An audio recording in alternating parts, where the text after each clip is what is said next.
On the night of December 5, 2009, inside a bustling nightclub known as the Lame Horse in Perm, Russia, celebration turned into catastrophe in the span of minutes. The club local favorite was marking its 8th anniversary, and over 300 guests had gathered to celebrate under a low wooden ceiling decorated with flammable twigs, plastic garlands, and cheap foam ornaments. Music pulsed, drinks poured, and the energy inside was electric. A cameraman had been invited to capture the night, smiling patrons, laughter, clinking glasses, and the playful banter of the MC entertaining 2 young women near the stage.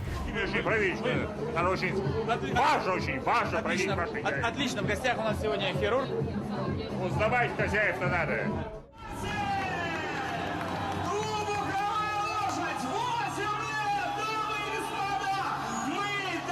Then, in the background, a small detail changed everything. A woman, barely visible on the right side of the frame, turned her head towards something unseen. Her face shifted from joy to confusion, then fear. The camera followed her gaze upward, and there was a flicker of orange above the crowd.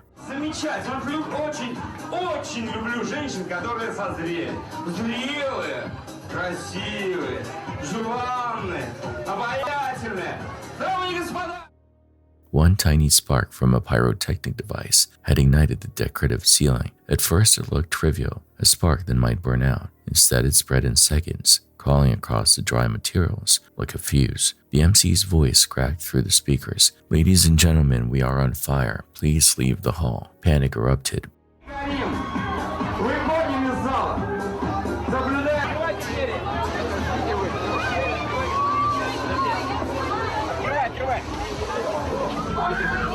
But as hundreds surged toward the exits, they found only one way out. The club's second exit, hidden behind the stage, had no signage and was blocked by furniture. Smoke thickened instantly, choking visibility to zero. Those near the doorway were crushed as others behind them pushed in desperation. Within moments, the oxygen was gone. People collapsed where they stood.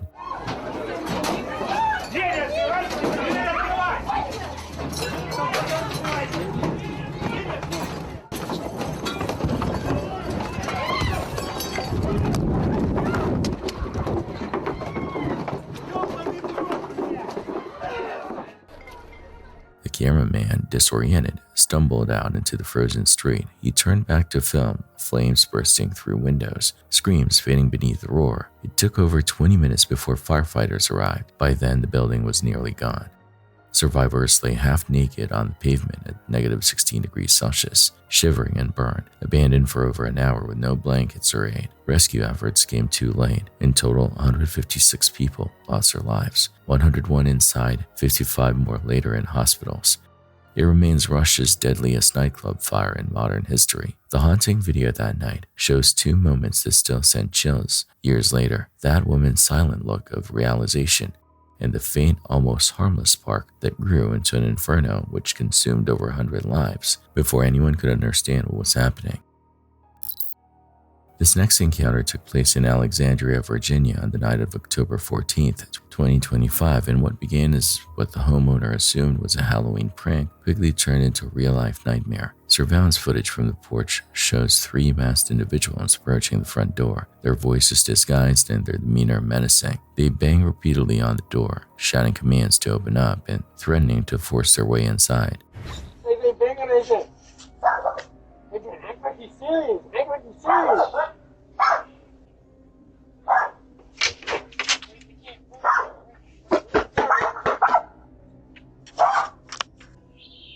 Open the door! Open it! Open up the door! Hurry, make her wait inside! Open up the door!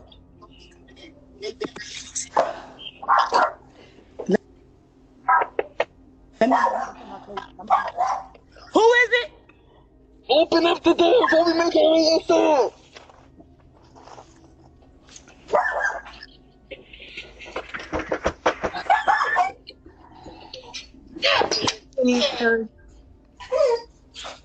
Open up the door! Inside, a woman and her family watched in horror as the group circled the house, pounding on windows and testing both entrances. One of the intruders can be heard saying they'll make their way in no matter what, whether through the front or the back. Yeah, then we will make our way in somewhere in this house. From the back or the front, it don't matter how it takes. Open the door! Open the door!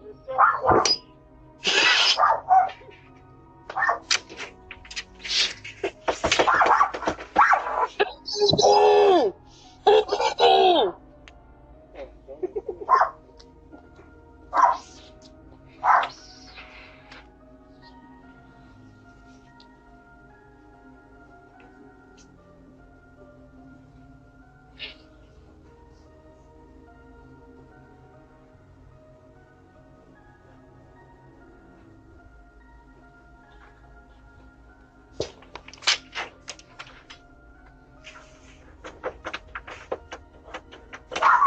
The attempted break-in lasted over 6 minutes, with the suspects damaging the property before fleeing in 2 separate vehicles. Police later classified the incident as an attempted home invasion rather than a prank. The family, fearing retaliation, temporarily vacated the house after reportedly receiving threats that the group might return. Despite clear security footage and vehicle descriptions, all 3 suspects remain unidentified. It's a stark reminder that danger can arrive disguised, sometimes even behind a festive mask.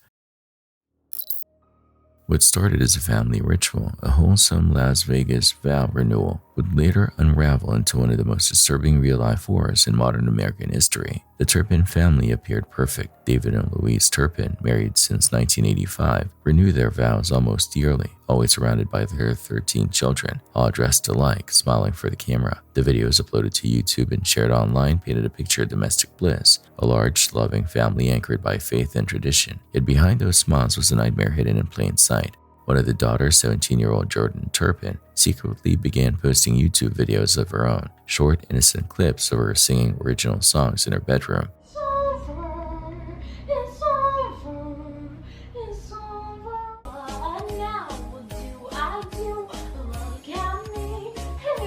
To outsiders, she seemed like any shy teenager sharing her dreams online, but inside the Turpin house, Jordan and her siblings lived in chains, starved, beaten, and denied every basic human freedom. Her parents had turned their California home into a private prison, where the children were fed once a day and allowed to bathe only once a year. Jordan's secret videos were her only window to the outside world, a faint signal of hope disguised as teenage creativity. On January 14th, 2018, she found the courage to escape. Trembling, she used a discarded phone to call 911. The recording remains one of the most haunting emergency calls ever made. "I just ran away from home. My 2 little sisters are chained up right now."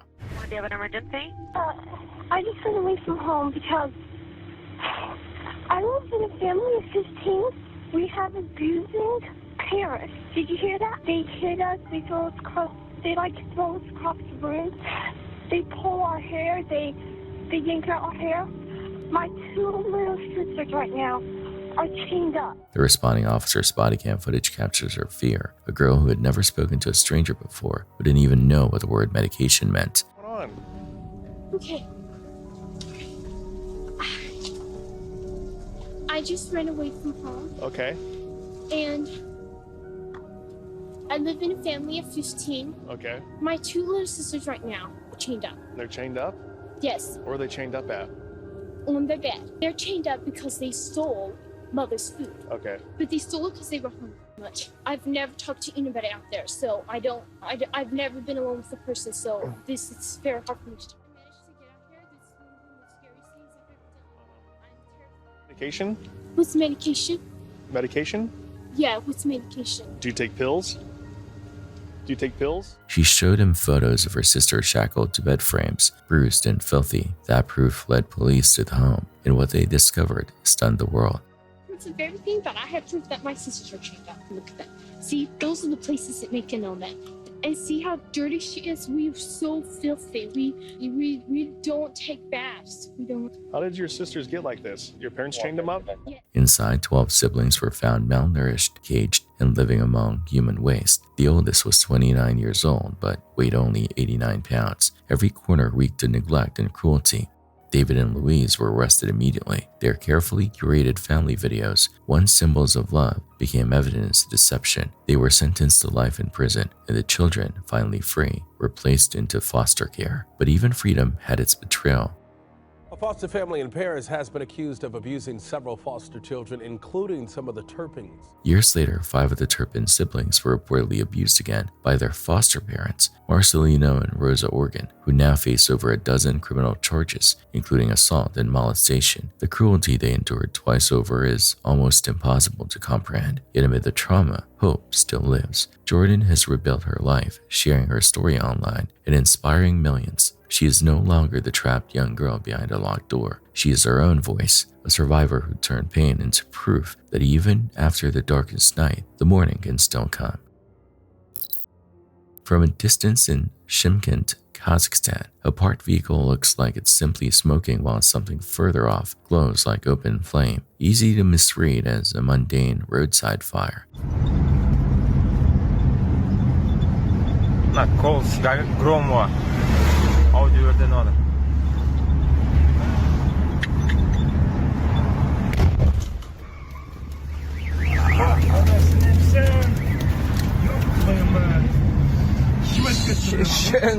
Seconds later, the perspective shatters. The nearby car violently ruptures. A pressure wave ripples across the frame, and fragments pepper the street and building fronts. Early reports said the owner, who was only a short walk away, suffered facial and hand injuries consistent with a rapid thermal or pressure event and flying debris. He lived, which is remarkable given the scale. Investigators pointed to aftermarket gas equipment inside the vehicle. That detail matters. LPG or CNG conversions add high-pressure cylinders, regulators, and lines. A leaky fitting or heated cylinder can turn a sealed cabin into a pressure vessel. If ignition occurs, spark from wiring, static discharge, or radiant heats from an external fire. The result isn't a gentle burn, but an internal deflagration that blows out panels and glass.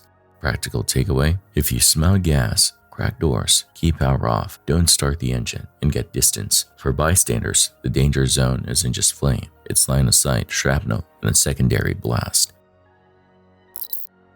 After midnight in western Taiwan, inside the Yuanlin Finance and Economics building, a woman and her small daughter entered through the glass lobby. Security footage shows them stepping into an elevator. The woman, calm but hurried, presses the button for the 11th floor, lays down her coat, and then carefully places her daughters beside it. She removes their shoes, an act of quiet intention, and exits the elevator toward the stairwell leading to the roof. They were never seen again. When the building manager reviewed the footage the next morning, unease set in. He remembered the pair vividly. The mother had brushed past him, claiming to be visiting a friend, but no such person lived there. Fearing the worst, police were called. They searched the rooftop, the stairwell, every office, and every apartment. No bodies, no evidence. The coats, shoes, and a single empty suitcase remained. Speculation spread like wildfire. Had she jumped with her child? If so, where were their remains? Could she have escaped unseen? Every exit was monitored by CCTV. None showed her leaving. Over the years, theories multiplied. A supernatural disappearance, an unsolved murder, even the suggestion that both were pulled into an alternate dimension. Some locals refused to go near the 11th floor to this day, calling it cursed. Others believed there was a hidden blind spot in the cameras, an overlooked escape route only someone familiar with the building could find. But the woman, later identified as Leo, had never been there before. No trace of her or a young one has ever been recovered. Just that elevator video, a haunting final glimpse of two souls vanishing into mystery, leaving behind more questions than answers. This security footage, captured in the city of Nalisk, Russia, begins like any ordinary day at a tourist cable lift. Dozens of visitors sit patiently, gliding along the line suspended high above the water. Everything seems normal, calm, even peaceful, but within seconds, that calm shatters.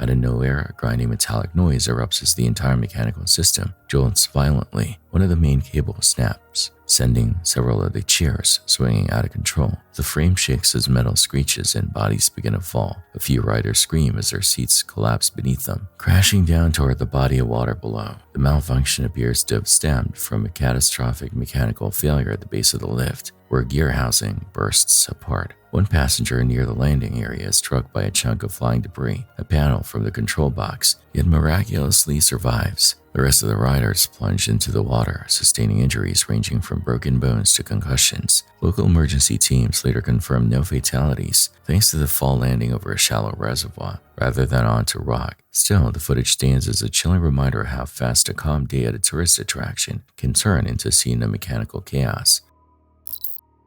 In Coyoacan, Mexico, a quiet neighborhood erupted into chaos as federal forces surrounded a home belonging to Ovidio Guzman Lopez, son of notorious cartel leader Joaquin El Chapo Guzman. The mission, planned for weeks, aimed to capture Ovidio and cripple the Sinaloa cartel's leadership. Body cam footage shows the operation's precision, armored trucks rolling in, tactical units breaching the perimeter, and Ovidio surrendering without resistance. It was supposed to be a clean arrest, the kind that makes history books. Instead, it ignited a war.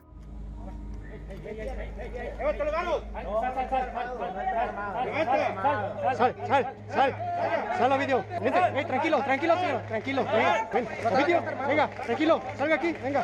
Tranquilo. Tranquilo. Aquí, señor. Tranquilo. Listo. Anda aquí, tomamos. ¿Traes armas?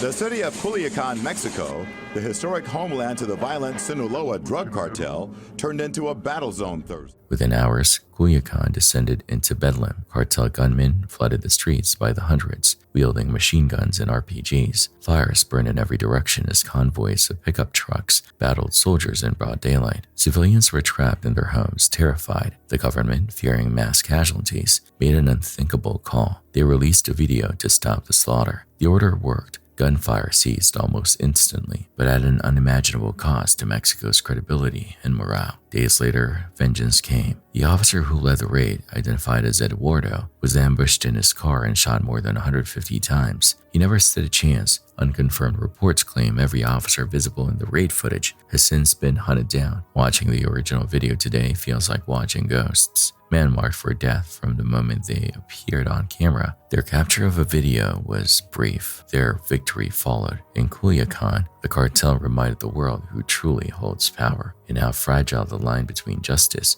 and survival really is. Across Asia, few legends are as haunting or as deeply rooted in ancient belief as the Chinese Ghost Festival, a solemn night said to blur the boundary between the living and the dead. On the 15th day of the 7th lunar month, it's believed that the gates of the underworld swing open, allowing spirits to walk freely among the living. Some are gentle, ancestors returning to visit their families, while others are restless, wandering souls seeking revenge or closure. In March of 2024, a YouTuber named Xiao Long set out to test the legend for himself. He chose a forest in rural China, a place locals had long called cursed. Deep inside it stood an abandoned graveyard, its tombstones shattered, the air heavy with mist and superstition. Armed with his camera, Xiao Long hiked through the darkness for nearly 15 minutes, guided only by a flashlight beam that barely pierced the thick air. 发现个问题没？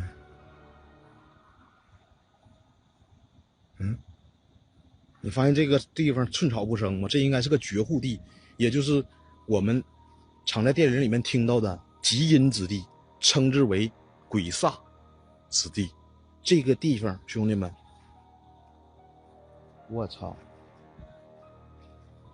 这很有可能会出现僵尸啊！我得亏我今天请了一个我最牛逼的法器。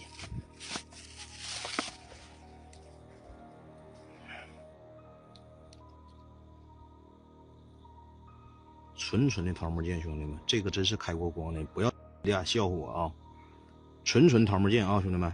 Once there, he began setting up his equipment, speaking quietly into the night, asking if any spirits wished to communicate. Then the atmosphere shifted. The wind stopped. The forest grew unnervingly silent until 3 distinct footprints appeared in the sand right beside him. 你吹了，有能耐你就出来，没能耐我下班。今天我也差不多了，因为平台给我卡个 B 型。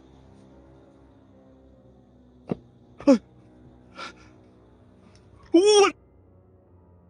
的妈呀！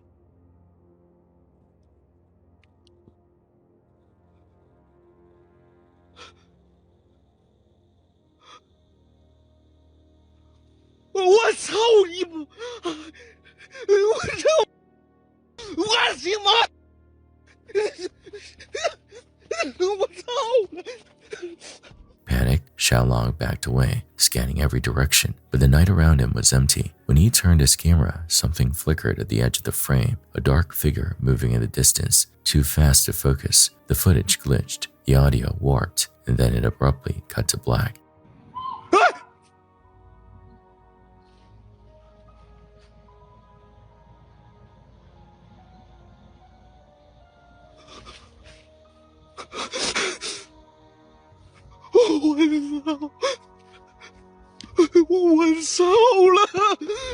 That was the last anyone heard from him. There have been no follow-ups, no clarifications, and no additional uploads. Some viewers insist it's staged. Others are convinced he caught real evidence of something waiting beyond the veil. Was Xiaolong's encounter genuine, or was it simply a man lost in the dark, haunted by his own imagination?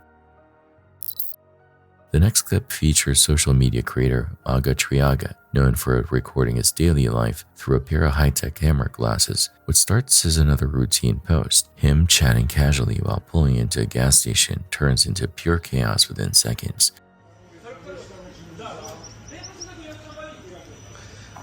Слышь, братуха, где начальник? Опа! Есть! Вырубай! Да ну нахуй! Ёба!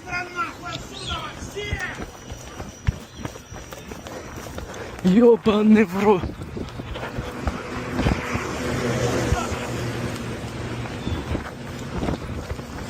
Быстро уёбывай всех! Вали, назад! Назад, подальше от этого.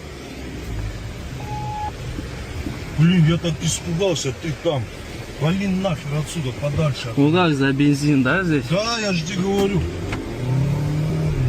Это грузовик целит. Никто не пострадал? Да вроде нет. Слабый какой-то. Фух. Seconds later, viewers realized what happened. A drone strike. The small craft had crashed near the fueling pumps, its explosive payload failing to detonate on impact. A thin trail of smoke rises in the distance as shouts fill the air. Had it exploded, the entire area could have been engulfed in flames. Emergency responders later confirmed the drone was likely military grade, though whether it malfunctioned or was intercepted remains unclear. The footage recorded from Maga's glasses went viral, both because of its quality and because it captured one of the closest calls imaginable without tragedy. A routine curbside moment in Sao Paulo turns tactical in a blink. Two people are idling at the property line when a car darts into frame, bumps them, then rams again in reverse.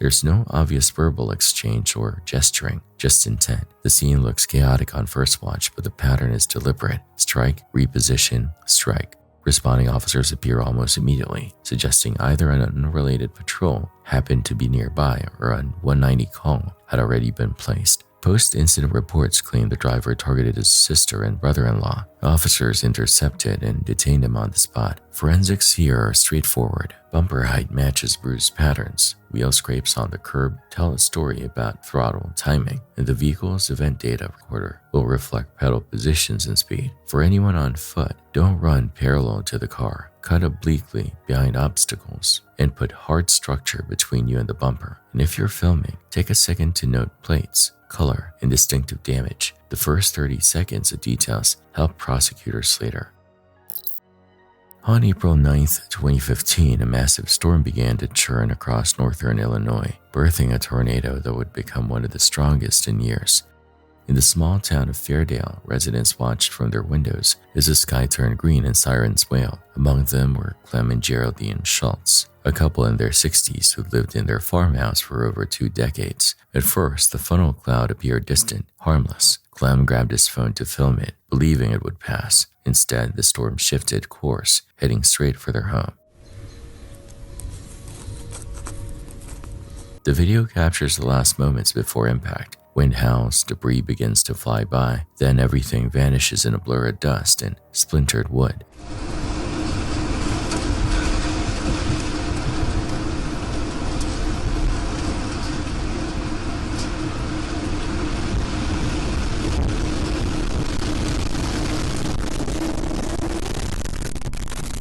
The EF4 tornado, packing winds over 200 miles per hour, obliterated the SHOUTOUT in seconds. When rescue crews arrived, the house was gone, flattened into an unrecognizable heap of boards and glass. Miraculously, Clem crawled out alive, dazed and bloodied. His wife, Geraldine, wasn't as lucky. She was found lifeless beneath the wreckage.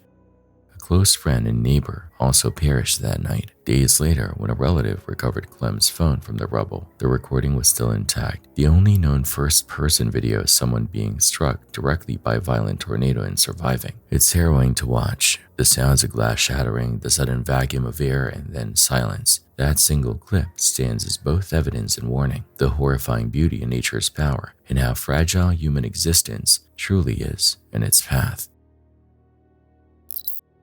Halam, a remote village in northeastern Somalia, where an unsettling video surfaced in October 2021. At first glance, it seems simple. Two men being interviewed outdoors while others work quietly behind them. But the thumbnail and title told another story. The translation read, "Pharaoh, the killer of his mother, executed today." Curious viewers soon discovered more versions of the same video, each revealing fragments of a grim reality. The man seated beside one of the interviewees was Farah Abdi Mohammed, a local man who had murdered his own mother during a drug-fueled outburst.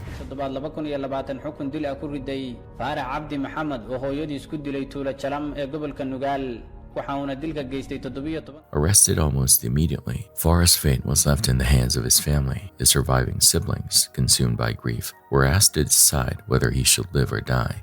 One brother, Awi, made his choice clear. Farah would face execution, and Awi himself would carry it out. The footage shows Awi giving an interview, calm and expressionless, as his brother stands beside him, hands bound. Behind them, men dig quietly at the edge of the frame, preparing Farah's grave.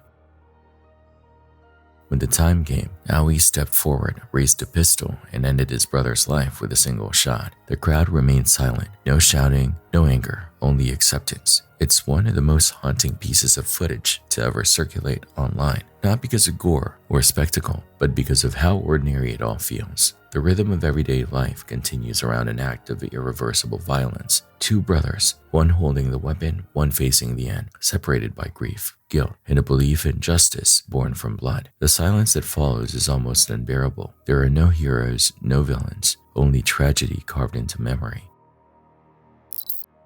This next moment begins innocently. Three women in a sunny kitchen preparing fufu, a traditional West African dish. One of them, Helen, props up her phone to record a TikTok as they work together, pounding boiled yams in rhythm with laughter. But as the clip continues, something strange happens beneath them.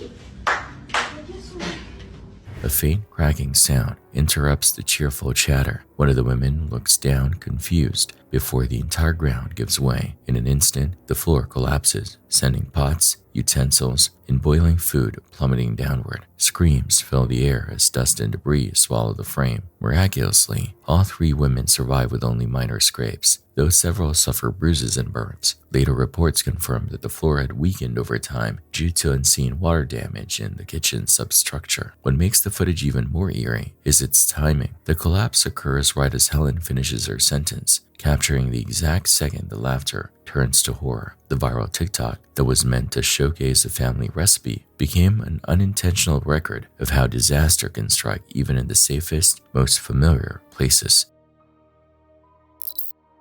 The next incident doesn't deal with spirits, but it's every bit as horrifying. What began as a quiet winter afternoon turned into chaos straight out of a horror film. A driver passing by had spotted a man, later identified as 41-year-old Daniel H. Escalera, walking calmly into the main entrance of River Glen of St. Charles, carrying the still-running chainsaw in his hands. Hello? Hi, he went in that front door there. This one right here? Yeah, with a chainsaw. Okay. Running chainsaw. He tried to cut that tree. He went into that door right there? Yeah, that front entrance door. This one with the pillars? Yes. The white pillars? Yes. Okay. Can you do me a favor and just hang out here for a second? Okay. 1358. Hello. Tell me to send the lockout to someone else. Just hold it for now. How long ago did he go in there? Okay. Hey, what's going on with this guy? I don't know. He came in here. Hey, can you hold this door open? Yes, More police please. are coming. 1393. Go ahead. There's no answer at the call of business. Within minutes, responding officers arrived. Inside, several elderly residents were gathered in the cafeteria, oblivious to the danger just steps away. Body cam footage captures the tension, officers shouting commands for Escalera to drop the weapon as its engine growls louder. Hey! Inconvenience. Hey! Hey, drop the taser. Drop the taser. Or drop it. On the ground. Get back.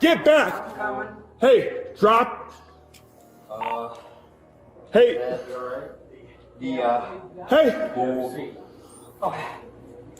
Step it up. Hey, drop the chainsaw. One at taser point. Oh my God. Hey, drop it!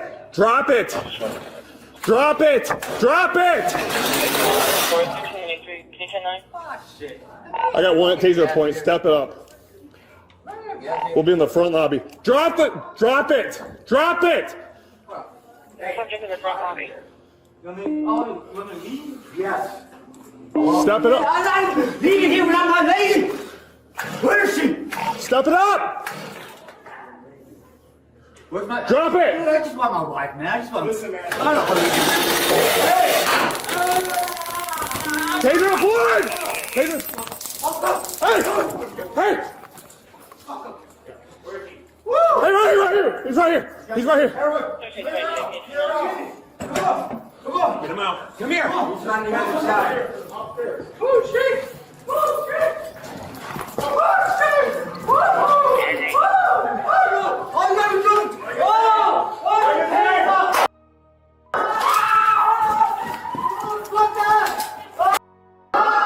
Shots fired! Attention all Irish units. River Glen, St. Charles. Drop it! Get him over. When he refuses, they deploy a taser. It strikes. He falls, then rises again. Eyes wide and unresponsive, Escalera swings the chainsaw toward one of the officers, grazing him before a shot rings out. One bullet tears through his arm. Another strikes his chest. Even then, he doesn't stop. Only after collapsing near an elderly resident's wheelchair does he finally go still. Paramedics rushed in, but it was too late. Toxicology later revealed a potent mix of methamphetamine, amphetamine, and olanzapine, drugs that likely pushed him into psychotic frenzy. Investigators concluded the officers acted appropriately, preventing what could have been a massacre inside a building filled with vulnerable residents. Yet the question lingers, what snapped inside Escalera's mind that day? A random break from reality or something darker lurking behind his addiction?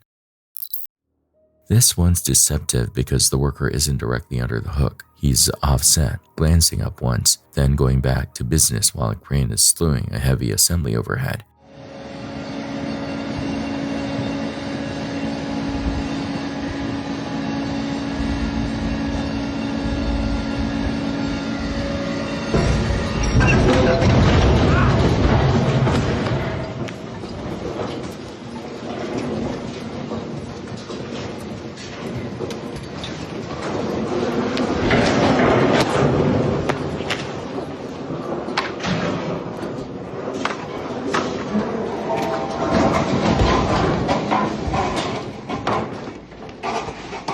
near miss unfolds in 2 steps you can map to rigging failures. First, the suspend and load shifts as a sling equalizes. Second, a component or wrench cuts or rolls the hitch, dropping mass precisely onto the path he's occupying. He survives because the geometry bounces the piece a hair wide. 2 preventables jump out. 1, exclusion zones. Any area within the fall shadow, imagine a cone from hook to ground, should be sterile. 2, load path checks. Rigger in charge should confirm sling angle less than 60 degrees. Correct D/D ratio for wire around slings, corner protection on sharp edges, and a slow test lift to verify balance. Also, line of fire isn't just under the hook, it's anywhere gravity might carry a bounce. If you're that worker, eyes up every few seconds. Never assume the operator sees you, and step clear until the load is set in choker slack.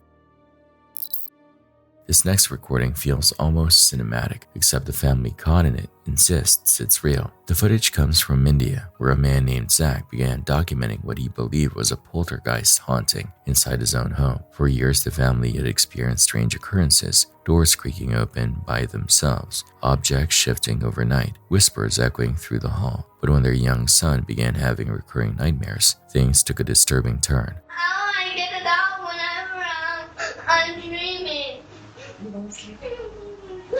I can also pretend to dream and it happened. It's okay. The dream also you want it, no? Yeah, but also when I also didn't do anything, then that happened. But it didn't happen. It didn't happen before. But I also dreamed in the beginning. You dreamed also. Yeah. Do you want to sleep or something? The boy would wake up crying, describing the same dream again and again. A man dressed entirely in black, standing before his mirror, watching silently with a face blurred beyond recognition. Each nightmare ended the same way. The man killed his parents. At first, Zach dismissed it as imagination until he saw his son stare one night, shaking uncontrollably. Determined to find proof, he set up a camera.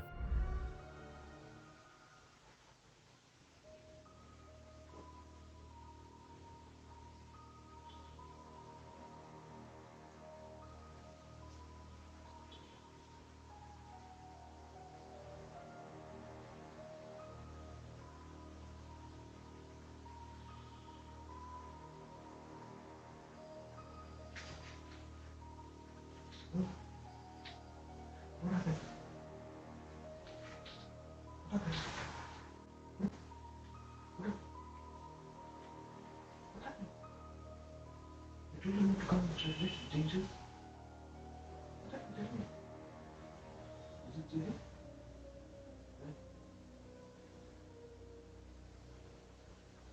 You tell mom enough.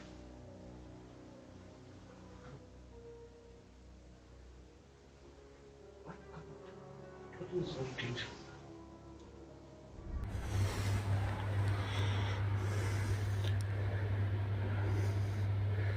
I just saw something more from there.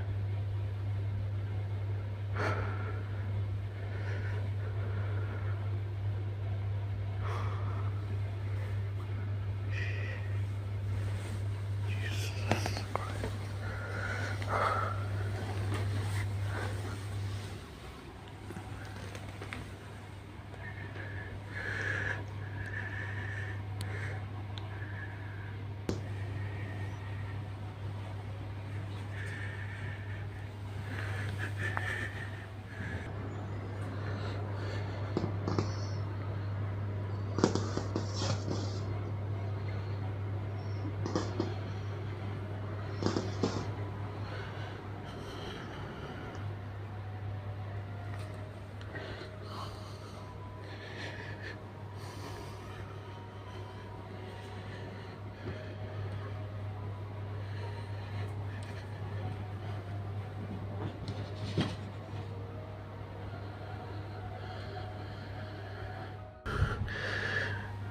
I just woke up now and the lights have got switched off. It's 2 a.m. It's a haunting hour.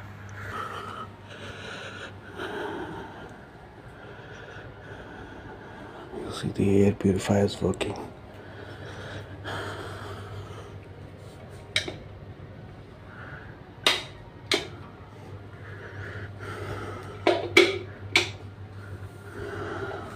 guess the haunting has begun. The recordings are eerie. Unexplained noises, sudden flickers of light, and doors moving while the family slept. At one point, Zach's own voice trembles as he whispers that the air purifier works fine, yet every light in the house has gone dead, except for one glowing faintly near the mirror. Later that night, footsteps echo in the living room, though no one's there. His son rushes in crying that the man in black is back. As Zach investigates, the power surges again. The camera catches a shadow gliding across the wall before the feed abruptly cuts.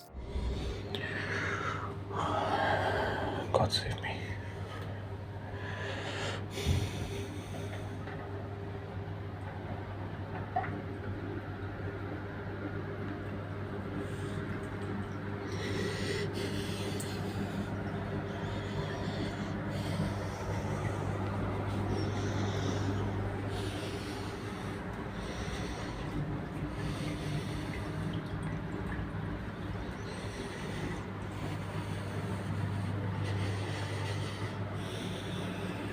You see, all the power plugs are working.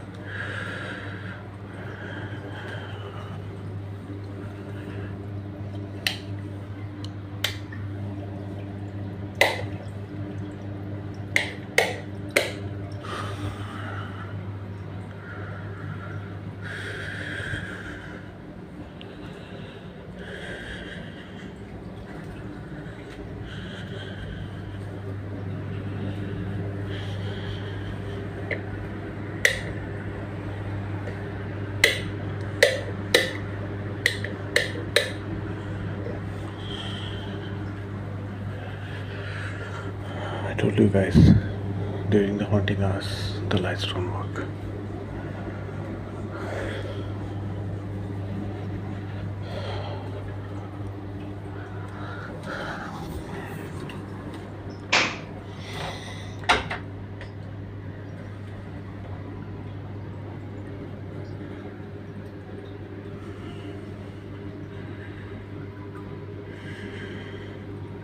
Did you guys hear that?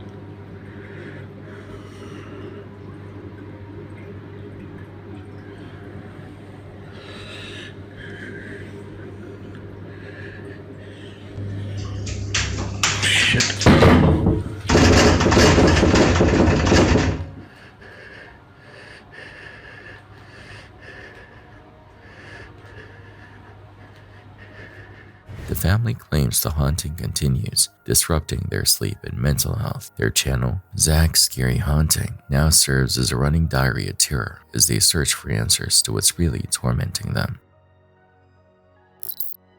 Recorded in Daegu, South Korea, this taxi dashcam video might be one of the most horrifying displays of technological failure ever caught on camera. It's just past midnight when the electric taxi collided slightly with another car in a low-speed accident. Nothing unusual at first, but seconds after the impact, the taxi's engine revs uncontrollably. Instead of stopping, the vehicle accelerates at breakneck speed down the narrow urban road.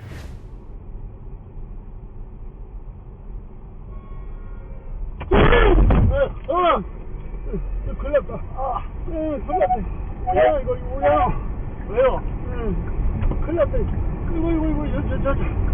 브레이크 잡아. 안 돼. 브레이크 잡았어. 시동까지 안 돼.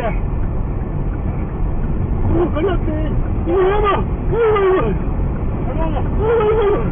큰일 났다, 이거. 이거. 큰일 났다.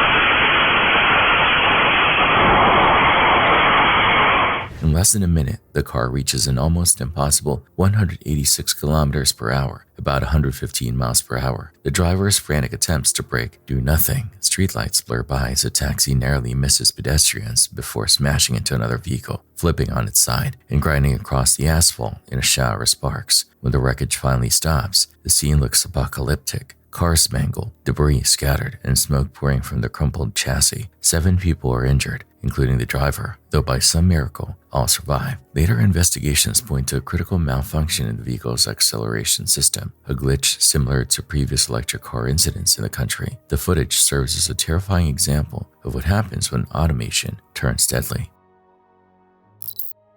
At first glance, this might seem harmless, just a few friends fooling around with a child's toy called Simon, the electronic memory game famous for flashing lights and sounds. Okay, so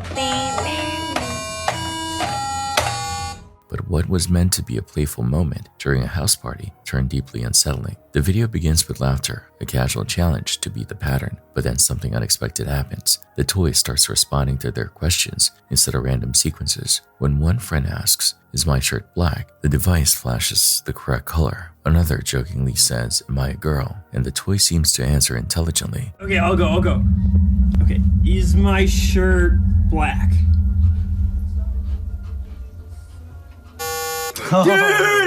Dude, this thing is possessed, man. This thing is possessed. That's good. No.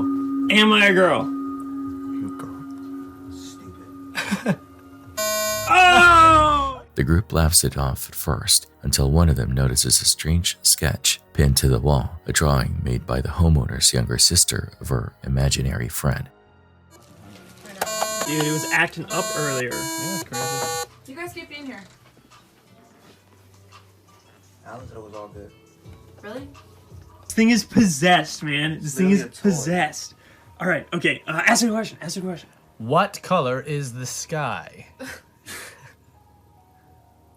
Wait. I guess I need to ask yes or no. Is the sky blue?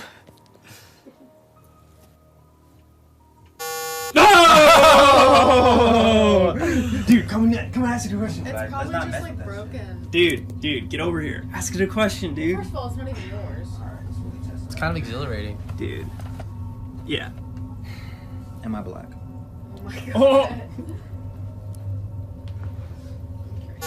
Oh! It knows, dude. It knows. Stuck on the green button or something. That's good. No.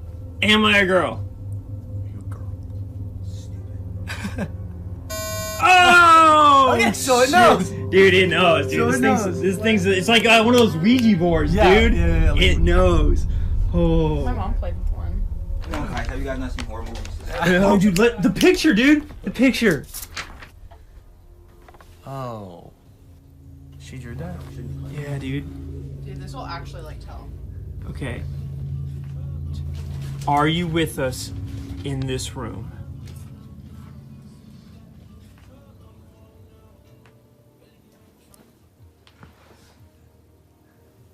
It's not gonna work. Put like 2 fingers on it or something. Oh, dude! Oh my gosh, that's so creepy. That is so creepy, dude. Okay, is this find that thing? Dude, it's just on the floor, man. Yo, are we actually haunted right now? Dude, I'm like actually kind of scared, dude. Dude, like, what even is that? We should put that down. Like that? Or just Okay. All right, well let's get real crazy. They come from outside. I'm about to leave. I'm leaving. Did you guys hear from there? What? Window? It came from right here, yeah? You guys hear that? We're on the second floor. Oh, okay, all right. Okay.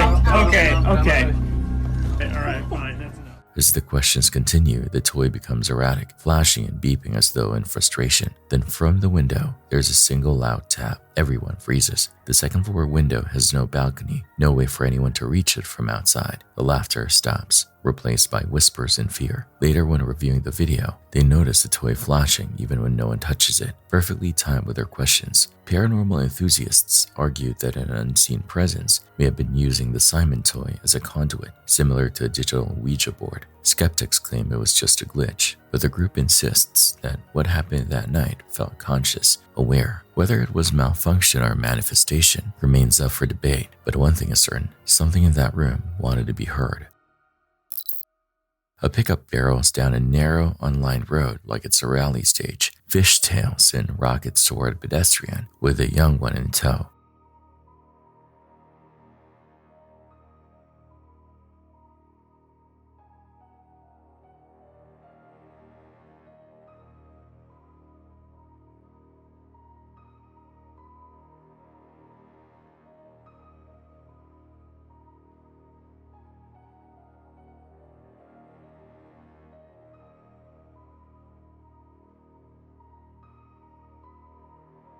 The adult's reaction is pure economy. Scoop the youngster, rotate the torso, and pivot out of the truck's vector by inches. You can freeze frame the physics the truck's center line misses by less than a shoulder width. Everything wrong lives on the driver. Speed on a dirt surface with unpredictable grip, no runoff, and poor sightlines. The heroics show why dad reflexes get mythologized. Simple motor programs trained by repetition. Grab, turn, shield, fire without hesitation. A better plan on roads like this. Treat any oncoming vehicle as if it's already out of control. Keep a standoff distance from the edge. Hold youngsters on the traffic away side and pre-visualize a bailout path. For drivers, if you realize you're hot into a sketchy section, scrub speed early, not mid-corner. Braking on loose aggregate while correcting steering is how you send 2 families to the hospital.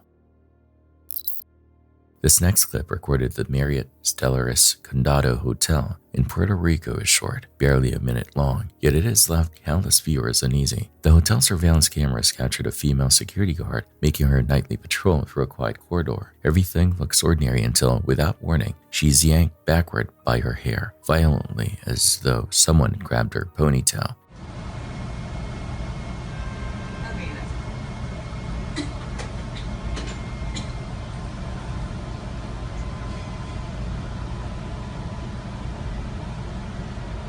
She spins around in shock, but there's no one there. Her body language shifts instantly. Stiff, trembling, eyes darting, she searches the hallway, checks the corners, and even looks upward toward the ceiling lights. Nothing moves. When she later reviews the security feed, her face reportedly turned pale. The footage clearly shows her being pulled by an invisible force, her body lurching before she regains balance. No shadow, no reflection, nothing human in frame. Paranormal investigators have visited the hotel since, suggesting it may be one of several hotspots connected to tragic incidents on the island. Skeptics argue it could have been static or trick lighting, but even slow-motion playback shows her hair moving unnaturally, as if gripped by something unseen. Whatever it was, she refused to patrol that hallway again alone. We return briefly to the topic of drones, this time showing an explosive UAV striking a parking lot. The exact location is undisclosed, but the impact is violent. Уходи, блядь! Ой-ой-ой-ой-ой! The camera captures a split-second of eerie silence before a deafening blast sends vehicles flying like toys. Miraculously, authorities later confirmed no casualties. That's because the drone detonated an impact with a parked car rather than near the pedestrian walkway where several people had been moments earlier. The shockwave shatters glass storefronts and flames erupt from the wreckage. Within minutes, firefighters rush in to contain the blaze. This clip, while only a few seconds long, perfectly captures how warfare technology has made its way into ordinary civilian life, where even a quiet parking lot can become a sudden battleground. Finally, we come to the story of Claymore, a 32-year-old man living alone who began documenting strange disturbances in his apartment, disturbances that have since turned his life into a waking nightmare. For 2 years, Claymore noticed the same pattern, doors opening by themselves, objects shifting, electronics flickering on at random. In early March 2025, he decided to film proof. His first clip begins in his gaming room. You can hear faint footsteps from another room. Then Alexa, unprompted, begins to speak. The smart device claims it can't help with that, even though no one asked a question. Just randomly started hearing stuff. First it sounded like footsteps. Just gonna give it a while, see if we hear anything else.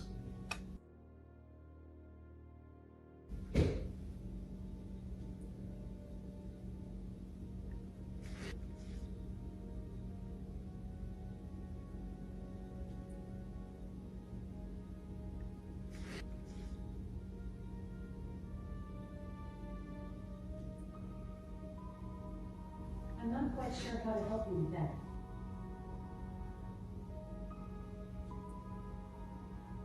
You don't have any notifications.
Claymore laughs nervously, pretending to shrug it off, but the noises continue, louder each time. Later that night, he films a second video from his home gym. He's mid-sentence when a heavy thud echoes nearby, followed by a door creaking open on its own. Acclimate to, the physical fitness of it.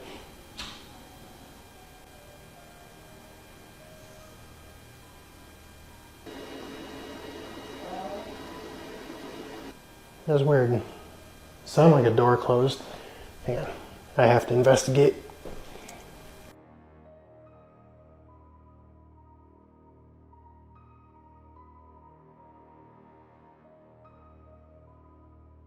Oh yeah, I mentioned this in one of my other videos, but this door does not open.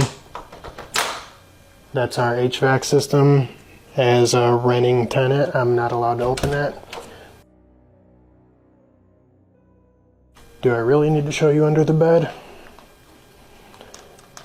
You'd be surprised at what people think. Like, oh, somebody snuck under the bed, or, hard to get an angle. He searches every room, even under the bed, showing there is no one there, and yet the knocking persists.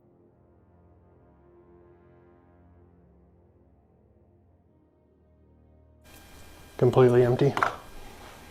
But I still hear shit.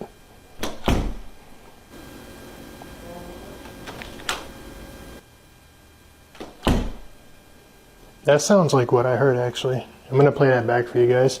Physical fitness of it. Let's see. Yeah.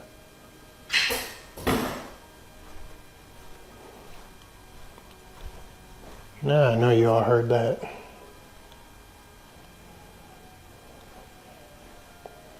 Oh.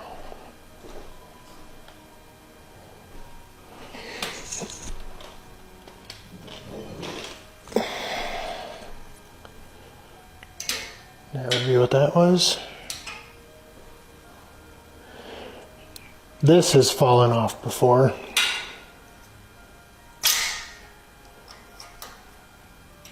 But this has never fallen off by itself. Like you would have to force that off. It was weird. That scared the shit out of me. It was so loud.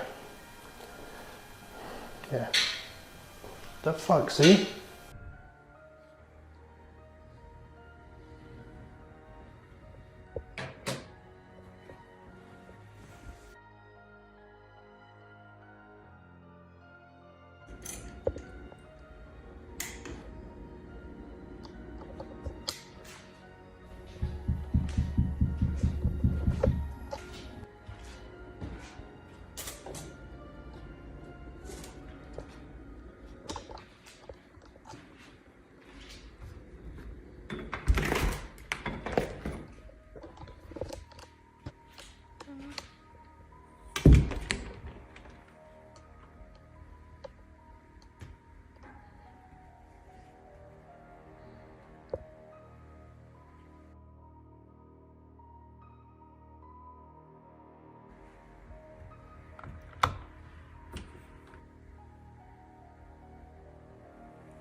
The next scene shows him sleeping, a webcam running in the corner. Hours pass, then sometime after 3 a.m., the lights flicker, an object falls, and a whisper can faintly be heard near the microphone. So the video you're all about to see is basically a series of clips I took from about 8 hours worth of footage that I filmed overnight using my laptop's external webcam. So the events in the video did not happen in this short of a succession as portrayed in the video. They're basically just a bunch of snips that I combined together instead of showing you 8 hours worth of footage.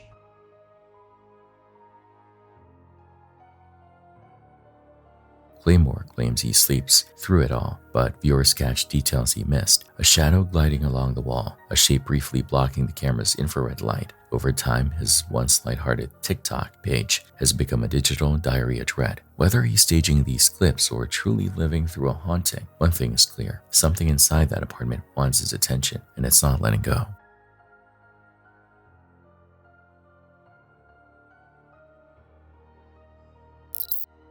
On December 9, 2019, New Zealand's most active marine volcano, Waiakere White Island, transitioned from ominous to catastrophic in seconds. Tour groups had ferried 47 people to the crater floor despite weeks of elevated unrest, frequent micro-tremors, shifting SO2 emissions, and an elevated alert level.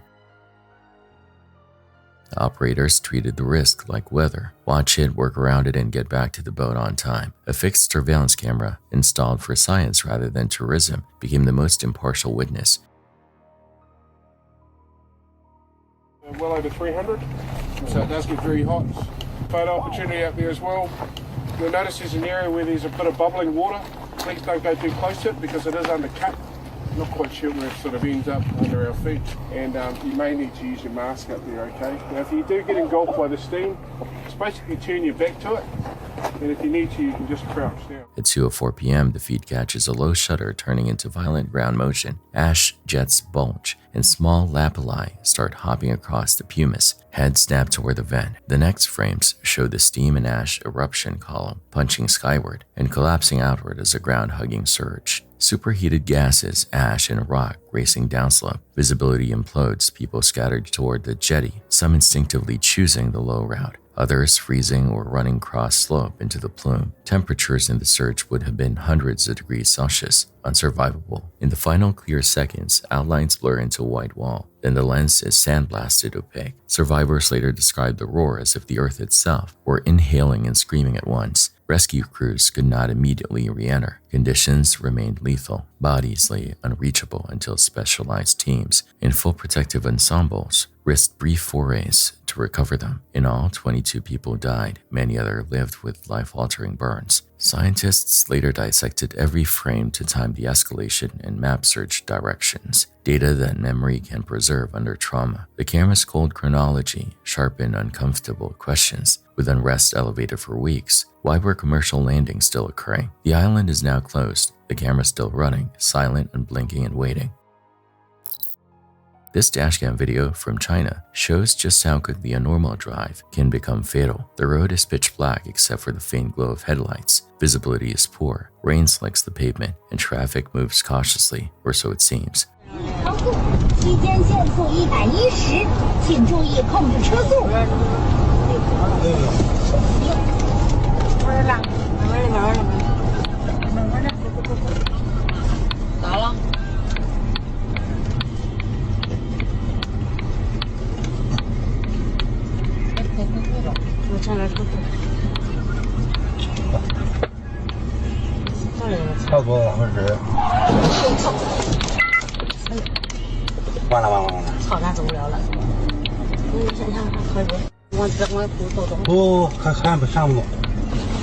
Suddenly, the car head swerves violently. A massive truck looms into view, crawling at a snail's pace without warning lights. The dashcam driver reacts just in time, narrowly missing it, but the car behind doesn't. At full speed, it slams into the back of the truck with devastating force. The video abruptly cuts to static, but the aftermath is grim. Some sources report the driver didn't survive the impact. Others claim he was pulled out alive but in critical condition. Either way, the speed, darkness, and lack of signage created a perfect storm for tragedy. It's a haunting clip, one that highlights how one small lapse in visibility can cost everything on a dimly lit expressway. At the MGM Grand Lion Habitat in Las Vegas, a glass wall kept spectators safe, but not trainers inside the enclosure. On September 8, 2010, what began as a routine behavioral session with a young male lion flipped in a heartbeat. Tourist video shows a controlled tableau. Handlers calm, the lion pacing, ambient casino quiet bleeding through, then a burst of predatory acceleration. No overt warning behaviors, just a lunge. One trainer takes the full hit, slammed under the cat's forequarters as the jaws search for purchase. A second, older handler closes the distance, burying his hands in the mane to redirect attention, a tactic that trades his safety to create a window for his partner. The crowd behind the glass jolts, gasps, and scattered screams ride the audio. The injured trainer scrambles. The lion tracks him, keyed to movement, until the senior handler monopolizes the cat's focus long enough to break engagement. Não se joga, não se joga. Não se joga. Não se joga.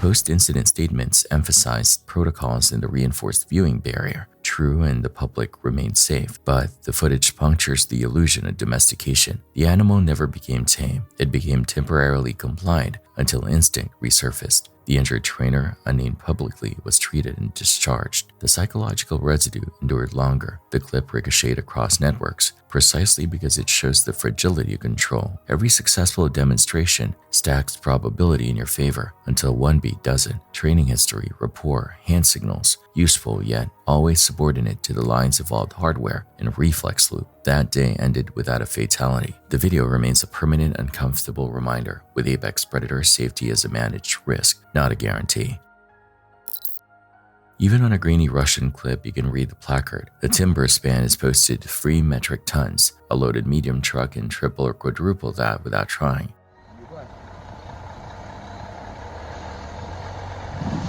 Давай, газуй!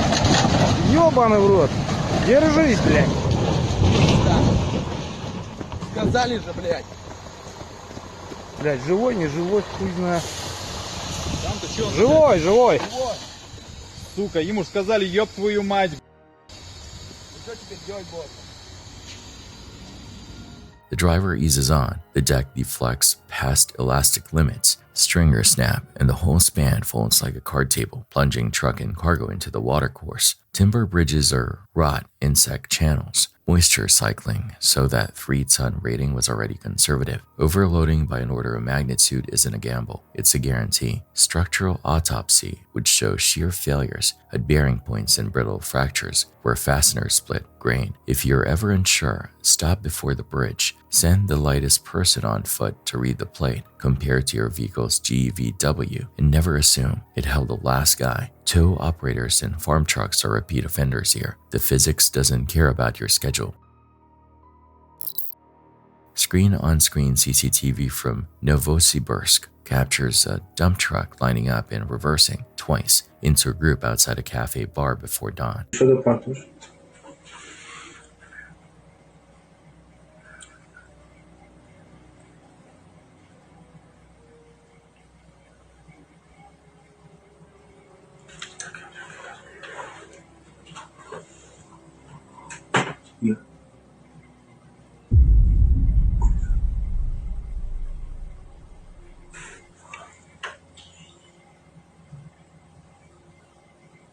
Второй раз.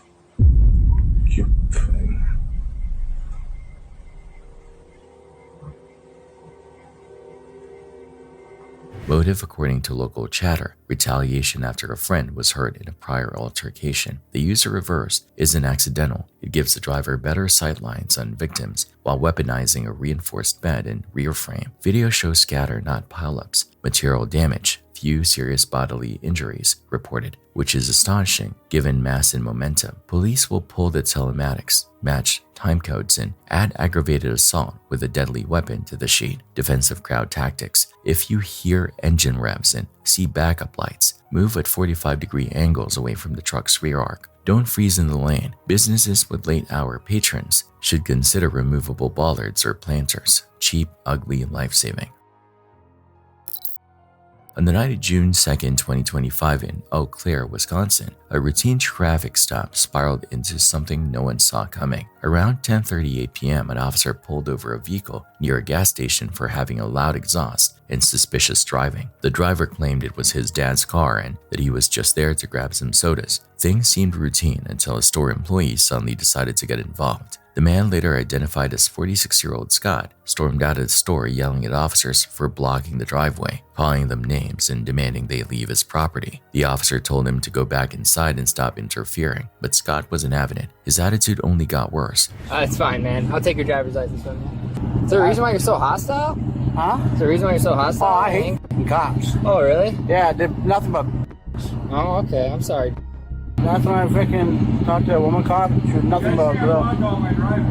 Okay, you go back inside. I'm not talking to you right now, okay? All right, good. All right, where are you coming from? Coming from downtown. I'm coming to get sodas. Sodas? Yeah. And pop and food. Here to get cigarettes. Okay, what about after that? Back to my house. Where's your house? What? What's your name? Seth. Best? Oh, okay. All right, guys. And you guys got any open cases or on probation or anything like that? No. All right. Check my vehicle if you want to. Okay. Thanks, man. Just sit tight, okay? So, this car passed me on. It saw me sitting in the Mayo parking lot. It saw me pull up behind it. It like ripped around and tried to loop it, and I lost it. Okay. I turned back around on West Cameron and saw it come back out. Okay. Weird, right? Yeah. Exhaust is out, and right when I pull in here, he starts yelling at me. Like I already said, this guy's like being a problem too in the gas station. Yeah. It's like, you're not giving me a ticket for this. Like, it's my dad's car. Like, you guys are all so I'm like, he's I'm like, what's your deal? So I'm just gonna write him a warning for it. Like, he's right, it's not his car. Like, he doesn't have anything on his driving record. So, like, I'll give him the benefit of the doubt. But hopefully this makes contacts better. I don't know. Sometimes that's the best way to go.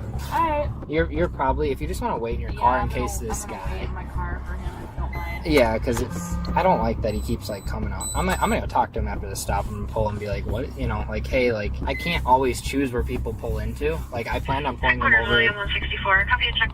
Oh, you're right. Like, this isn't your car.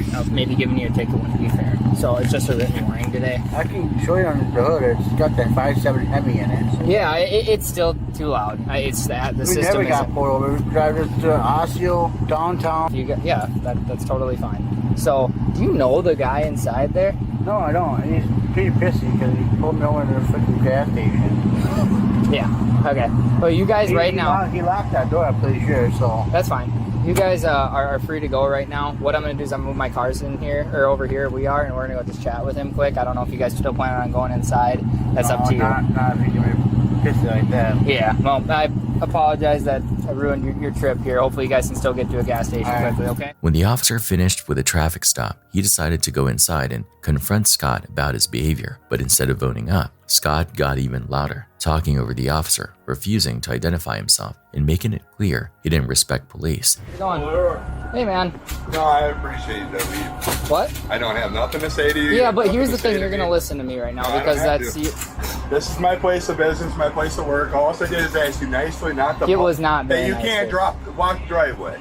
No, I don't own it. I work here, but still, it's affecting our place of business because you guys are blocking the whole end of the parking lot. Who's going to show up if you guys are blocking? Well, here's the other thing. You never interfere with a traffic stop, okay? Because you can be arrested for obstruction. I was talking to her. I wasn't. You were busy. I just said you can't block both drive. You can't drop very the whole rudely, drive. right? So well, no, not as rude as you are. You are the rudest of all. Okay, well, I will be. We're allowed to. I said what? Pretty much get your ass back inside. I said those words? I said pretty much. Okay, well, here's the thing. I'm allowed to make traffic stops in parking lot. Because you're interfering. Are you going to let me talk? You just going to keep talking over me? I told you I didn't want to talk to you. I'm at my okay, work. well, here's what we're going to do. I'm going to be notifying your boss about your behavior and then how you're acting, okay? What's your name? You want to give a name or no? No, I'm not giving you my name. Okay, well, obviously, I'm assuming he has a work schedule and knows who works then. I'm assuming he probably has a work schedule and is going to be able to figure out who is working. Is he going to be okay with you acting like that? He's going to be okay with you guys not being on his property, blocking the intersection. Here's the thing. I'm just advising there's no reason to act the way you were acting. Yeah, I didn't feel there was the way you were acting either. You I thought you interfered. come off as... Are you gonna let me talk, dude? There's just no reason to act that way. I heard what you said. And I'm just wanting you to know that that's completely inappropriate. When I'm dealing with like essentially a situation where I'm detaining two people, You're one of those people, you cannot so interact with them. and say you're right. So fair enough. All right, sounds good. Hope I got my point across. The officer eventually contacted the Wisconsin Department of Corrections Monitoring Center to report the outburst. That's when things changed fast. They confirmed that Scott was on probation, and because of his aggressive behavior, they placed a probation hold, meaning he was now under arrest. He was the only one that was saying anything. Nobody else was involved. No, he was the only one that he came out of the store unprompted and began to interfere with my investigation. There was someone else in the store while he was yelling out at officers as well. Assaultive or threatening, telling police officers to leave his place of business, I guess is like my question on it. Like that's, I know it's hard because it's like a blanket statement and we have to answer yes or no. So the way that we kind of look at it is if anybody felt threatened by his behavior or if he made any threatening comments. Okay, so the person that I stopped said that they no longer wanted to go inside of the business due to the way he was acting, and then would leave after. They said he was acting like a dick and they didn't want to go in there and have the guy be a dick.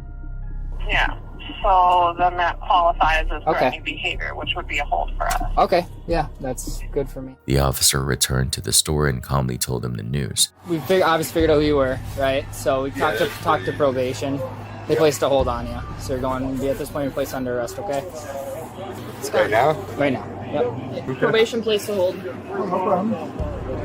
Appreciate you being cool and cooperative. Is it alright if I like get my phone? Yeah, we'll help you. Go with it. We'll help you get all that taken care of. Alright. Go to the side door here, and then I'll grab some of the stuff you need, okay? And I'll take care of this guy. At first, he blamed the officer for being on a power trip, but when the cuffs clicked, his tone shifted. He apologized, admitting he was just having a bad week, that his wife's car broke down, and his dog had died. I mean, I understand the whole purpose of all this, but I mean, you're just trying to prove a point. But no, I mean, the probation places the hold for whatever reason they do. Once I figured out who you were, explained the situation to them, they make those calls, not me. Well, yeah, I understand that, but yep.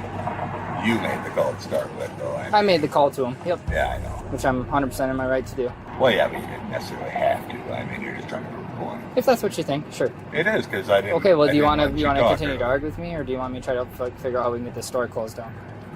I'd like to figure out how to get the store closed down. Go ahead. All right, who do you want me to call? I can call Stacy. Hey, I can't close the store tonight because I guess I got to go sit in jail for the evening or whenever. Because I told some cops to get off the property. They didn't like how I did it or how I responded afterwards, so I'm being arrested and put on a probation hold. Wait till I get there. Yep. Yeah, how far out, I guess, okay. is she gonna... She lives... So yeah, he said that'd be okay. Okay, I'm heading. I'll get dressed and I'll head there right now. Alright, thank you. Alright, yep. It's pretty much already set in stone, huh? Since you've already taught the probation and parole? Yep. Do I have to be handcuffed from behind? I'd appreciate it if I didn't. I just itch my face wise. What's that? Yeah, I can move him to the front for you. That'd be awesome of you. What? That would be awesome of you. Okay, face towards in there, and then I'll get the one handcuff off, and then we'll move him to the front. Works for me, thank you. Yep. I am sorry, dude. I don't normally act that way. I just having a bad week. Okay, and I can understand that. That's why I tried to come in and chat with my you. wife told him my car and my dog died. Okay. Guys out, what does he need? Just so he's got someone coming from Clyhorn. I can hang out. Like, I don't. I mean, I'll just do paperwork in the car. By the end of the night, Scott was sitting in the back of the patrol car, still talking, still trying to justify himself. But it was too late. His mouth had written a check his record couldn't cash. Instead of clocking out and heading home, he spent the night behind bars for a probation violation. Sometimes it's not what you do that gets you in trouble, it's what you say. Captured on October 14th, 2025 outside Mall del Sol in northern Guayaquil, Ecuador. This footage shows the shocking aftermath of a car explosion in one of the busiest commercial areas of the city.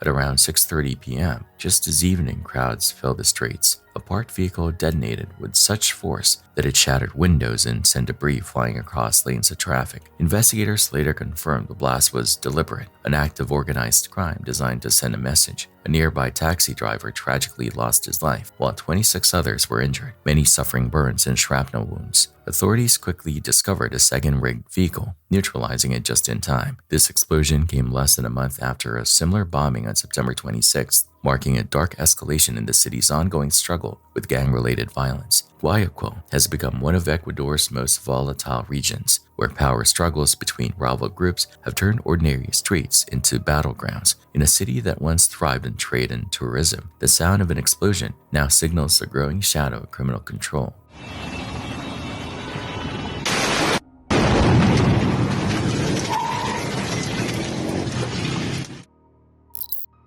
The first pebbles are your only warning. People stare phones out while a small rockfall escalates to a full slope failure.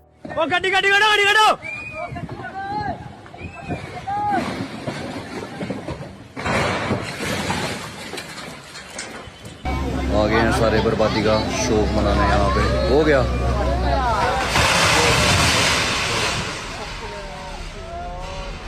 The critical contacts, a forecourt with fuel, canopy columns, ignition sources, and dozens of soft targets. Two bystanders start herding the crowd back. Exactly right, because when its scarplets go, the runout can lead farther than you expect. Seconds later, the main mass surges, fills the roadway, and buries the initial fall zone. Heavy rain saturates soil, raises poor water pressure, and lubricates joints. Add cut slopes and poor drainage, and you've built a landslide machine. If you ever hear popping roots or see trees tilting downhill, don't linger. Go perpendicular to the flow line to avoid getting funneled into the deepest debris. At fuel sites, staff should hit emergency pump shutoffs and evacuate. Rock striking dispensers isn't just property damage, it's a fireball.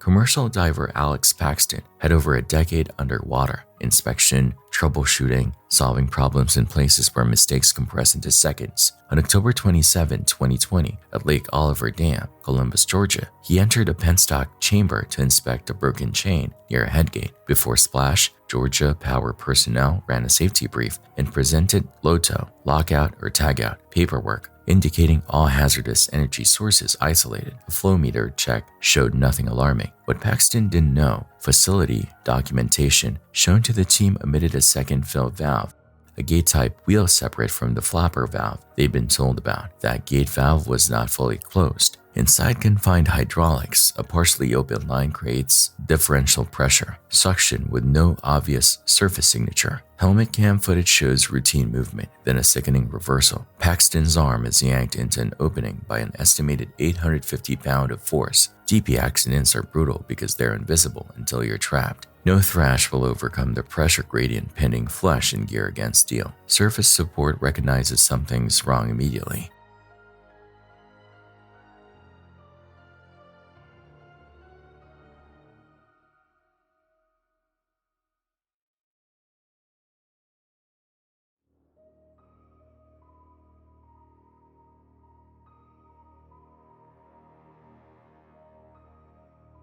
But even a full team with pry bars can fight fluid dynamics. Within minutes, mechanical asphyxia takes them, chest unable to expand against a sustained hold. Investigations later acknowledged procedural failures, incomplete LOTO documentation, the undisclosed or overlooked second valve, a diagram the utility possessed but did not provide. Afterward, forms were updated to include both valves, an admission by revision. The helmet video became the case's unsentimental core, a professional doing exactly what his training demanded, defeated not by chance, but by preventable omissions. Settlements and statements followed. None restored the diver who trusted the paperwork. This next clip, allegedly from Iran, is both baffling and unnerving. Security footage shows a woman crossing what appears to be a small loading area when a massive structure, possibly a heavy metal gate, suddenly collapses toward her.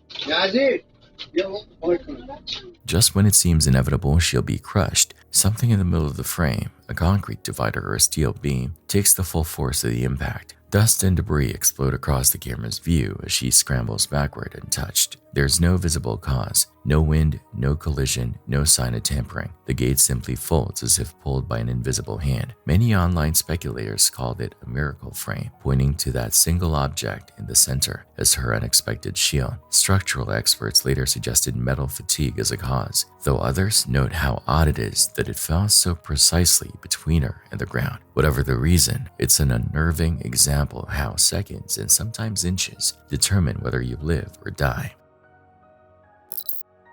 The Grand Canyon sells awe in wide shots, danger hides in the foreground. On July 3, 2020, Maria Andrea Salgado Lopez, 59, joined the steady stream at Mather Point, where railings quarrel most visitors until social paths tempt them a few paces beyond for a cleaner angle. Phone in hand, she backed up for framing, one step past memory of where the edge was. There's no cinematic slide, just absence beneath the heel in a drop of roughly 100 feet. Bystander audio fills with disbelief, turning to instruction. That's why you don't go down there. And then the frantic indexing of where she exactly fell. Don't go down there. Why you go down there?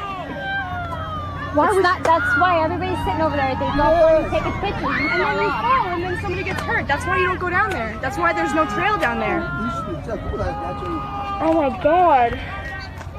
Where's he at? They fell down. Fell off cliff. Why was that? That's why everybody's sitting over there. They go and take a picture. And then we fall, and then somebody gets hurt. That's why you don't go down there. That's why there's no trail down there. Oh my God. Where's he at? They fell down. Fell off cliff. Former rangers later explained the pattern. Desire for a unique shot pulls speed off sanctioned ground. Sand and crumbly Kaibab limestone give way. Staffing is thin. A rescue team might be deployed miles away for heat illness or another fall. The Park Service averages 12 deaths per year across the canyon from mixed causes: exposure, medical events, and yes, falls. Maria's story is common not because people are reckless caricaturists, but because human spatial awareness is fallible on complex terrain, especially when a wide-angle lens compresses distance and railing suggests generic safety. Her body was recovered, her family left with photographs that would never be posted. The shaky video and raw audio captured after the fall endure as an unvarnished caution. The canyon doesn't forgive misjudged inches. Relentless monsoon rain in Indonesia swallows streets, stalls commerce, and then shows its bluntest edge. A 3-story building in Denpasar surrenders to undermined footings and lateral load it can't carry. Semeton. Niki di Pasar Badung, niki semeton. Niki Pasar Kumbosari masih niki di samping niki semeton. Semeton, banjir niki. Niki barang-barang ada di basement. Di samping itu boy. Aduh Tuhan. The collapse looks almost slow because the first failure is out of sight. Soil scoured from under a wall or a slab, then gravity takes a rest in one motion. Remarkably, early word said no casualties, likely due to prior evacuation as walls cracked and doors jammed. Classic distress signs. Flood guidance worth repeating. Water has force. 30 cm can move a sedan. Double that sweeps SUVs. Don't drive through opaque water. Manholes lift and roads wash out. Post-flood, treat every structure as suspect until an engineer clears it. February 10, 2022, Turtle Creek, Monroeville, Pennsylvania. Christina Spikutsa, 38, part-time Uber driver and mother of 4 young ones, ages 1 to 13, accepts a late trip. The account belongs to Tanya Mullen. The rider is Calvin Crew, 22, hoodie, hat, mask, quiet at first. 10 minutes in, he shifts center and presses a handgun to the back of her head. Dashcam captures her steady, terrified logic. Please, I have a family. For Tanea, how are you today?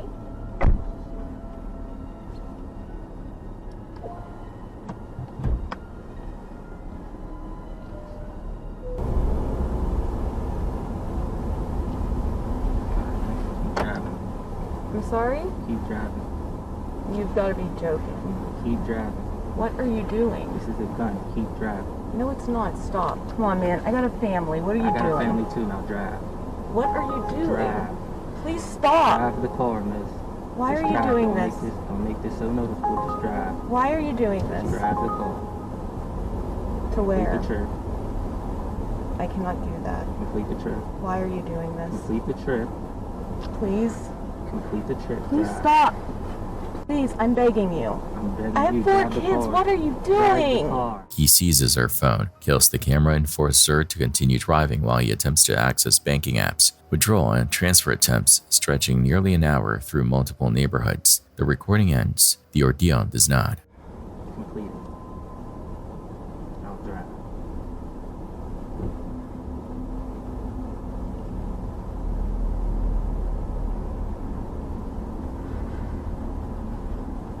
Please take that off of me. Please.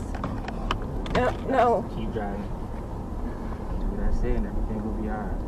Around 9:50 p.m. near Monroeville, he executes her with a single round behind the ear, dumps her in the woods, and abandons the car. Spikutsa is reported missing the next day. Investigators recover the dash cam, reconstruct the route, correlate Uber back-end data, and identify Crew through the booking device. He's arrested within days. Context compounds the outrage. Crew had been detained 2 days earlier attempting an illegal firearm purchase and released without bail. Prosecutors moved swiftly. Evidence includes metadata, financial attempts, and the harrowing final minutes on video. Verdict: life without parole plus 13 to 26 years on additional counts. Appeals alleging bias roll forward. The record remains damning. For the family, paper justice doesn't refill a seat at dinner. 4 young ones lost their mother. A partner lost his anchor. The community lost someone working an extra shift to stabilize household math. One more fare, one more mile, and a predator weaponized her routine.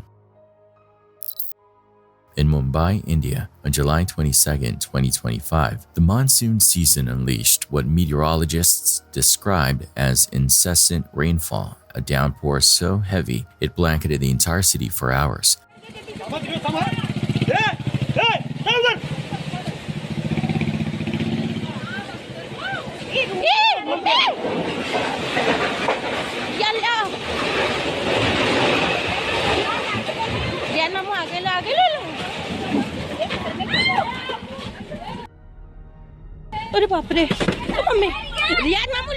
Streets turned into rivers, drains overflowed, and floodwaters began swallowing vehicles whole. Amid this chaos, one neighborhood in particular drew attention. The footage shows a cluster of row houses, modestly built and wedged tightly together, starting to tilt unnaturally. These homes weren't constructed with proper reinforcements. They relied on weak materials and aging foundations. Within moments, the saturated ground beneath them gave way, and a section of the block began collapsing like dominoes. Despite the terrifying sight, early reports suggest that no fatalities occurred. Many residents had reportedly evacuated earlier that morning after hearing the structure groaning and noticing cracks forming along the walls. Authorities later confirmed that this part of the neighborhood was classified as a high-risk zone due to illegal construction practices and poor drainage infrastructure. The event serves as a grim reminder that when nature turns violent, human shortcuts often become the first casualties. Captured inside a supermarket in São Luís, Brazil, on July 20th, 2025, this clip starts as a harmless bit of chaos, a snake slithering near the escalator until things spiral into something far stranger.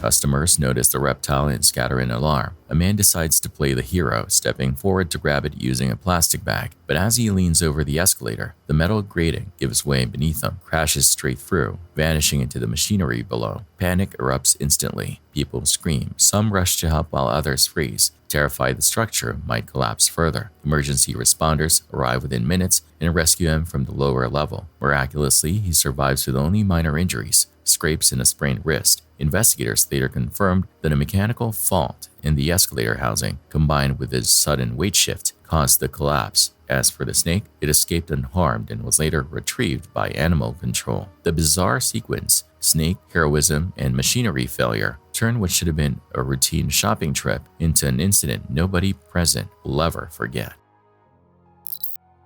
Natan Bridge, Natan, Hanoi, an 8.3-kilometer cable stayed span across the Red River with segregated lanes to keep fast vehicles and two-wheelers apart. Speed limits allow up to 90 kilometers per hour. Bicycles are prohibited. On September 17, 2025, a dashcam captures a lawful car cruising center lane when an impossible silhouette materializes against traffic. A man, 40 to 50, pedaling a bicycle head-on in the car lane. No light, no reflective tape, no helmet, just dark clothing on dark asphalt.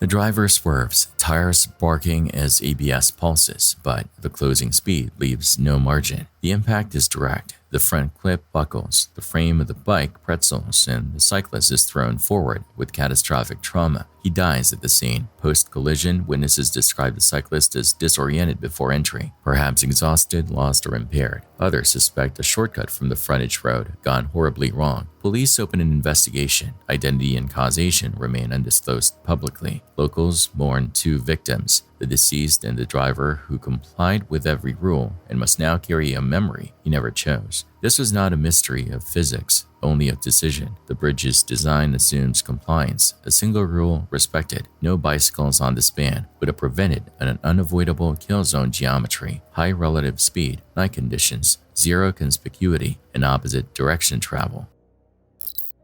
The final bonus clip is a strange mix of humor and danger captured in China. It shows a bull storming into a noodle shop, sending tables, chairs, and customers flying in panic. The restaurant's workers freeze as the massive animal barrels through the narrow entrance, knocking over utensils and displays before darting out the back door. Incredibly, no one is seriously injured, though one diner reportedly suffered bruises after diving under a table. Local authorities later confirmed the bull had escaped from a nearby livestock truck that overturned earlier in the day. The moment the animal bursts into the shop, noodles flying, bowl shattering, looks almost cinematic, yet it's entirely real. A wild, chaotic ending that feels both absurd and oddly fitting for a video series filled with near disasters. Interstate 94 near 71st Street, Chicago. Rain-slick night, strobes pulsing from an Illinois State Police squad car angled behind a disabled red sedan. The trooper, body mic crackling, coaches the motorist. Try the passenger side. We're partially in a live lane. It's a scene officers live daily. High risk by statistics even when it looks mundane. Then the equation changes in a single violent chain.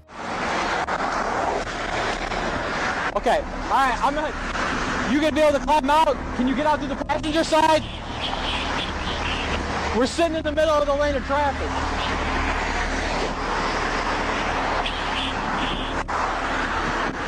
Okay. Oh my God. Chicago 3408, 1050, vehicle was just struck in the lane of traffic. If you could start fire this way.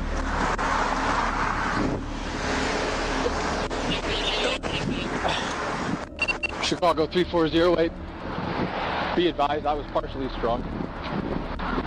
Two vehicles well above the flow speed descend toward the light pattern. Hydroplaning risk is high. Sight distance collapses with spray. Reaction times evaporate. One car clips the sedan's front, converting it into a spinning projectile. The trooper reflexively leaps backward, escaping the worst case, being pinned squeezed between mass and bumper. Radio call stack. Vehicle just struck. Start fire. I was partially struck. Shards of polycarbonate and laminated glass skate across his shoulder. The disabled driver remains belted, stunned but conscious. The trooper does a rapid self-check and begins triage, then scene control. Miraculously, injuries are minor. Abrasions from debris and shock, but the almosts are everywhere. By October 2025, both approaching drivers face charges including failure to move over. Identities withheld publicly due to pending adjudication. The footage reignites a simple operational truth. Emergency lights are not set decoration. They are a demand signal to slow, change lanes, and extend human reaction time. Here, centimeters and half steps separated a near miss from a line-of-duty death. The trooper walked away. The lesson shouldn't.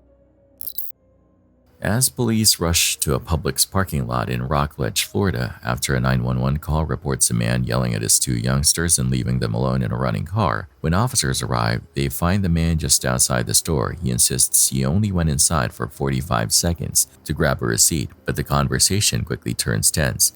Yes. I mean, I literally was in there, as you guys know, for 45 seconds. Okay, hold on. Well, we don't have to explain to you worst case scenario. No, Somebody no, decides to carjack you with your kids in your car when the keys are running. No, I understand. So you're, I mean, wow, okay. Even my son's like, that's kind of weird, Dad. So, hold on, no problem. And are you doing okay tonight? Yes, I already know. Yeah. What happened? What happened? What do you think My I son, shared? the Rockledge Police Department is outside of the car right now. 1 2 3. Exactly. 27, Why? 29 by number. Because my son just did something stupid in the store. What happened? He busted open. Hold on, Mom. You're on. Gloria DL. I was just talking to the manager. My son busted open a roll of paper towels. It's like $38. 92. Playing around. 289. And we came out to the car, and my son told me to shut up. So I just disciplined him and told him, hey, get your ass in the car. You're done for the night. Yeah. Yeah, so I don't understand. You hear that, Mom? Yeah, I'm listening. Do you want me to come up there? No, I mean, yeah, you can. I mean, I don't They're saying that. We're good. We're good. We're good. Okay. I mean, yeah, I don't. Yeah. Are we not? You need him? I don't really. I mean, my son will tell you. No, it's okay. And he'll tell you, like, everything's okay. Like, he did something stupid. He got disciplined. You can we talk away from your kids? Sure. Look. Yes, ma'am. Everything is kind of raising a concern, right? Yeah, I know you're acting in a manner that is concerning to me. Are you in any type of narcotics or? No, wait, ma'am. I just grocery shop. I'm very upset. Okay. Me and my baby mother are going through things. My son just disrespected me in front of the whole store. Right, and I understand, but I'm telling you why we're here with you. We have a legal reason to be here, right? The man nods, frustrated. He tells police his son had acted up inside the store, ripping open a $38 pack of paper towels, and when he scolded him, the boy yelled back, "Shut up." He says he simply disciplined him and stepped back inside for a forgotten item. But officers say his mannerisms are worrying. They note he is pacing, sweating, speaking erratically. One asks plainly, he denies it. Says he's just upset. His mother's been sick. His son embarrassed him in public. But as they talk, he becomes more agitated, insisting he's being unfairly judged. We've been in the store for 30 minutes. Okay. We just came out. I had to run back in to go get my son left the water and the receipt. We were just shopping.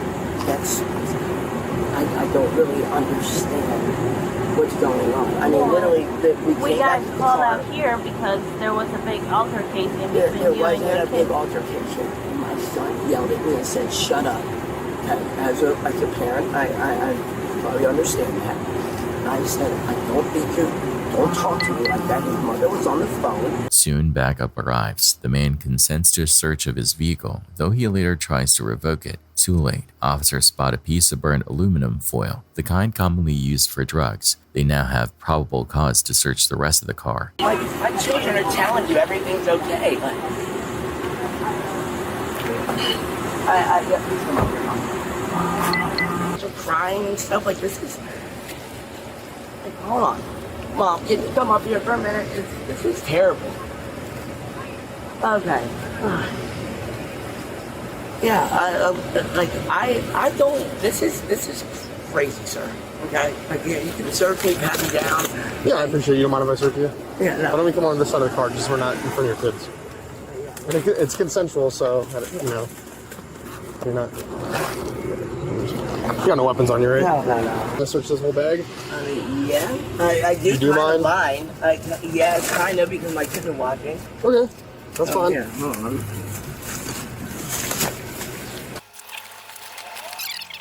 So, So, you know, I would really rather my attorney be up here. That's totally your right. Is that okay? That's why I'm speaking to you, and like, Yeah. this is totally consensual. I'm not ordering you. I don't really even want them in my car right now, to be honest. So, did you give them permission?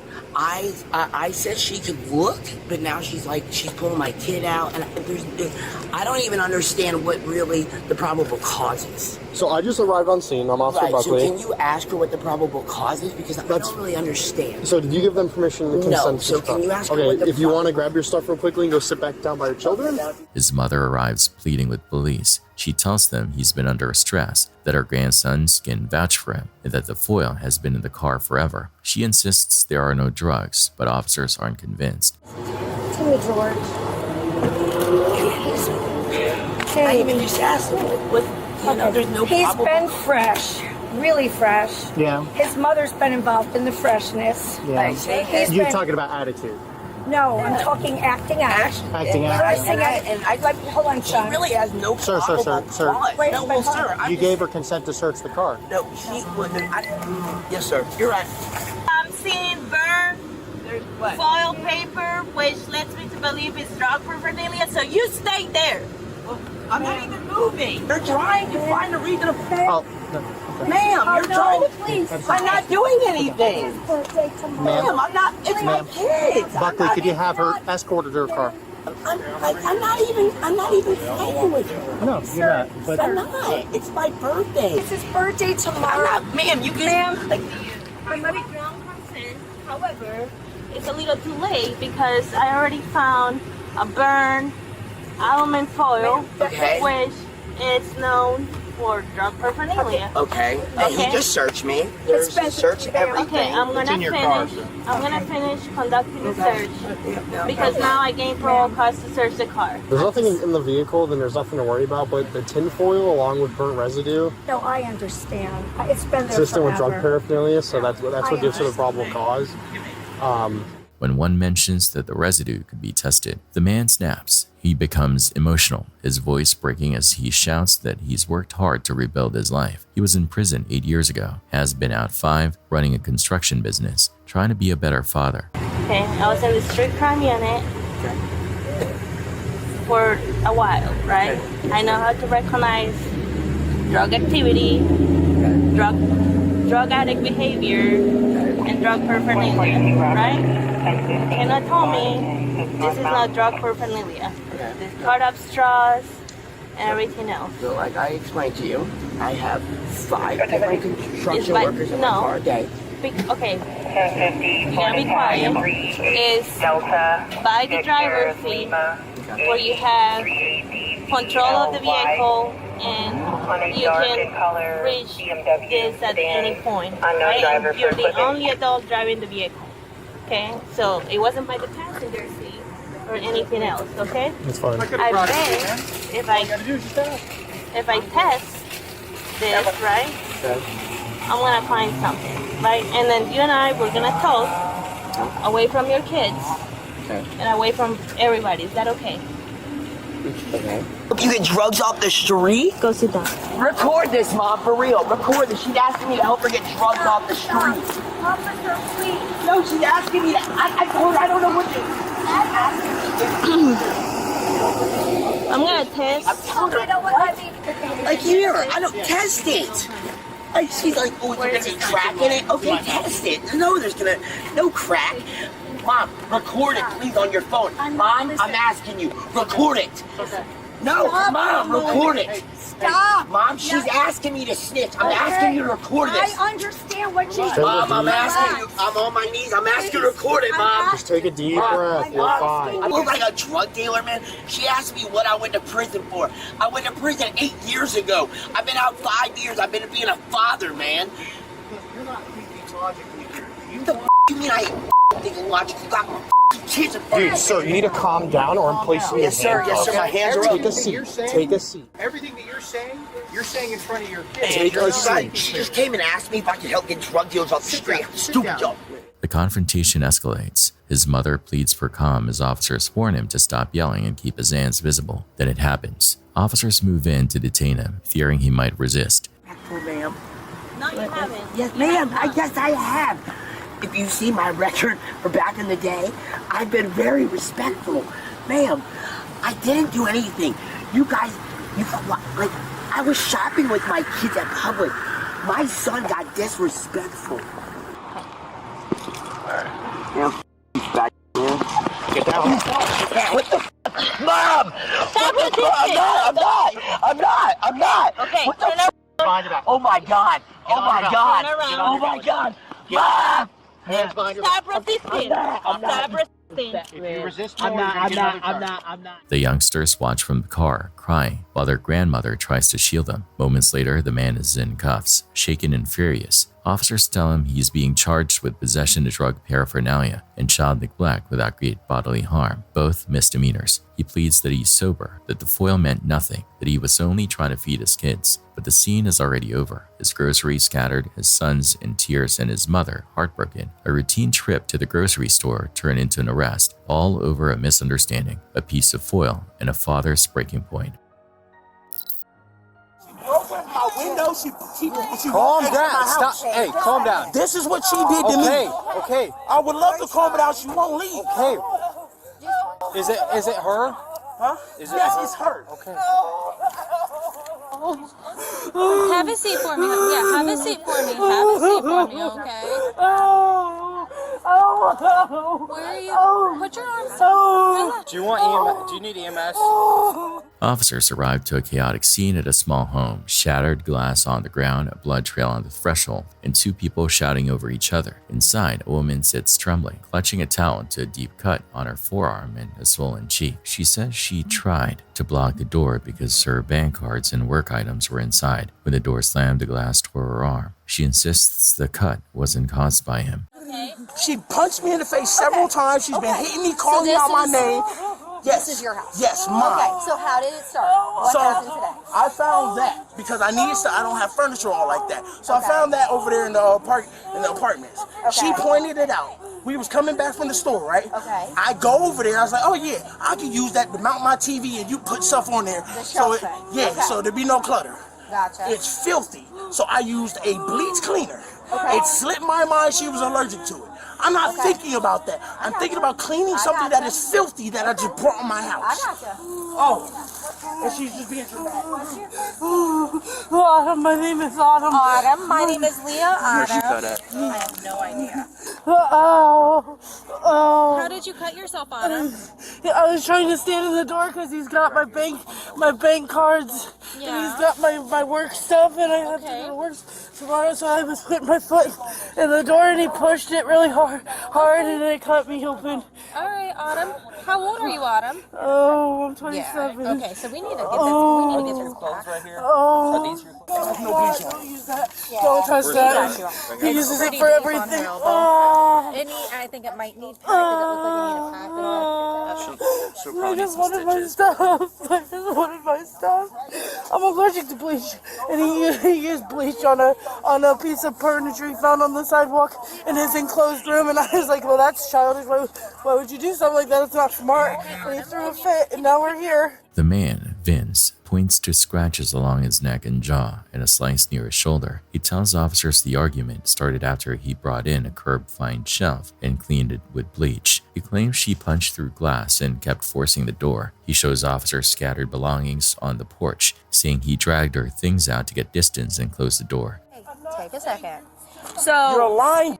Hey, Vince. Okay, so you said those scratches are from her? These are from her. This is from the door. I'm gonna have you. I'm gonna take a picture of them. Okay. Do what you want. Okay. So your arm's not from the door? It is from the door. It's from the glass. It's the same thing as the glass back on of the his door is broke.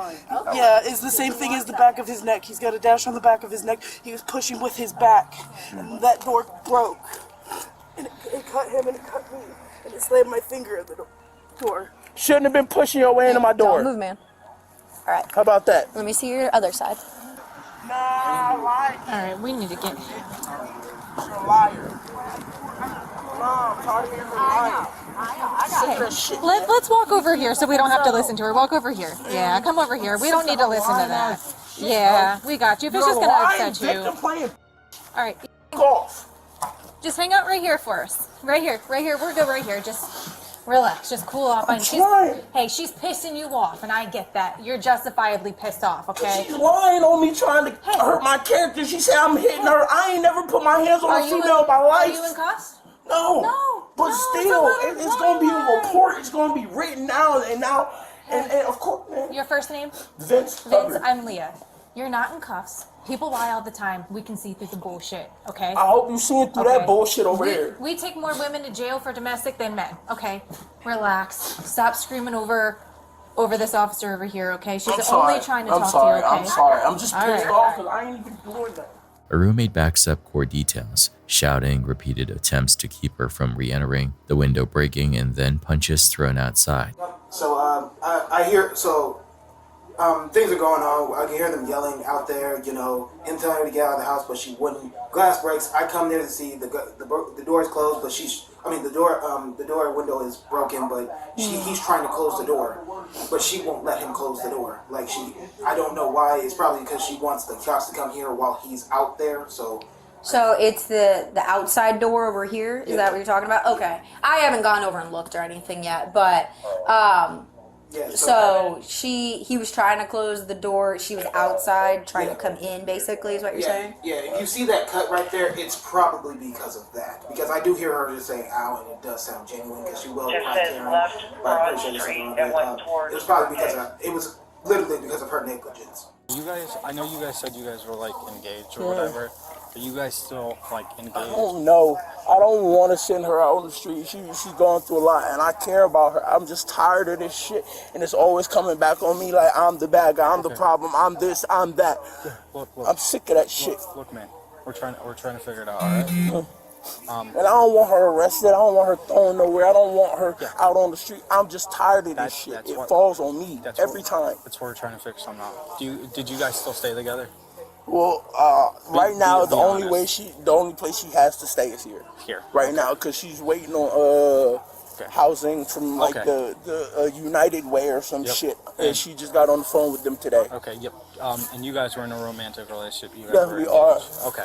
The woman admits the gash came from the glass, not from him, but says he's been cornering and scaring her. She also explains she's been storing belongings here after losing housing and has nowhere else to go. Medics wrap her arm and prepare transport. Given the statements, corroboration from a witness, visible injuries consistent with offensive strikes, and her acknowledgement that the cut came from the window, not an assault, officers determine probable cause for domestic violence. She's taken into custody from the ambulance bay to prevent further escalation. Yeah, I bet you do. That big adrenaline dump? Yeah, I bet you feel not well. Can I talk to that guy, please, to ask him to please kindly not to destroy my stuff? We'll talk to you. We'll talk to about that, okay? But right now I need to get you into the ambulance so you don't fall over, okay? I'm scared. Okay, well don't be scared. I've got you. Can I have that bag? Okay, hold on a second. I'll get you whatever you need. We're gonna get you in the ambulance right now, okay? I don't know where my wallet's at. It's bullshit. I don't know why I give a about somebody who can't even have a conversation, who can't even, if it's not her way, it's the highway. It's bullshit. Whatever happens, but I don't want to be the reason why she gets arrested or any of that. I just wanted her out of my house for a moment. I got He remains shaken and angry, already worrying about the broken window and, like everyone on scene, trying to make sense of how fast it all spiraled. On March 25, 2024 at approximately 11:18 a.m., Lolitha Lola Hall, 61, arrived at William Brock's residence on the 7000 block of South Charleston, Clifton Road in Clark County, Ohio. It was a routine Uber Connect pickup. Retrieve a parcel, photograph the handoff, move on to the next stop. Hall, who split time between rides and deliveries, parked, phone and reading glasses in hand, and walked toward the porch expecting the usual, a brief exchange and a navigation ping confirming completion. What she could not know was that Brock, 82, had spent the prior hours pummeled by coordinated extortion calls. The scammers spun a cinematic lie. A relative of a friend's grandson jailed after a fatal wreck. $12,000 demanded immediately. We're watching you by drone. A woman in a black car will collect the cash. Seize her phone so she can't alert police. The narrative primed him to perceive any stranger as the bagman. When Hall stepped into view, the script inside Brock said locked into place. Brock met her outside with a revolver. Hall identified herself, explained the Uber task, and tried to hand over verification. He confiscated her phone, questioned her identity, and blocked retreat. As Hall edged toward her car, a close quarters struggle flared at the threshold. Brock fired, first into her leg, then 2 more rounds. Hall was transported emergently and died in surgery from multiple gunshot wounds. Brock sustained minor head or ear injuries consistent with a scuffle. While deputies were on scene, the scammers called back, spinning fresh lies to an officer posing as hospital staff. One caller promised to appear in 20 minutes. No one arrived. Oh, I need to know what officer, sir. You're gonna be in trouble. Okay. Let me ask you this. The female you sent over here, you know who she is? Yes, I do. Okay, well, she's been in an accident. And this is actually an officer. It's Detective Cruz with the Clark County Sheriff's Office. I need you to dial a number, get this number so I can explain more to you. Hello? Hello? Yes, I'm sorry, we got disconnected there. Okay. What were you saying? She was in an accident. This is Detective Cruz with the Clark County Sheriff's Office. She was taken to the hospital. I need you to call so we can get more information on her. Okay, what type of accident? It was a serious accident. We'll just say that. A serious accident? Yes. Is she okay? No, she's not doing well. Oh, no. Yeah. She just say she was taken to the hospital. What hospital is she I'm at? not going to tell you that until you meet me so I can make sure you're family or something like that. Okay, I'm gonna be there, give me 20 minutes. Okay, thank you. Where is the gentleman that was there? Huh? The gentleman that was there, where is he? He's talking to us, so I need you to come. Okay, thank you. I'll be there. 20 minutes, get ready. Let's see if he shows up.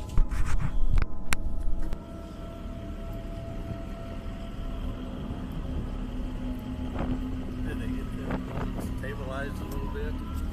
She's in the ambulance, so they'll get her care flight again. On April 15, 2024, a grand jury indicted Brock on 3 counts of murder, purposeful felony murder during felonious assault, and murder predicated on kidnapping, plus related charges. Hall's family filed a civil wrongful death action. Brock posted a $200,000 bond, placed on house arrest. Trial set for November 3, 2025. Defense filings preview a self-defense theory framed by the scam threats. Prosecution emphasizes that a simple 911 call before Gunsmoke could have validated Hall's role and prevented an irreversible outcome. An ordinary app pickup intersected with fear-hardened misinformation, and a woman doing her job never made it home.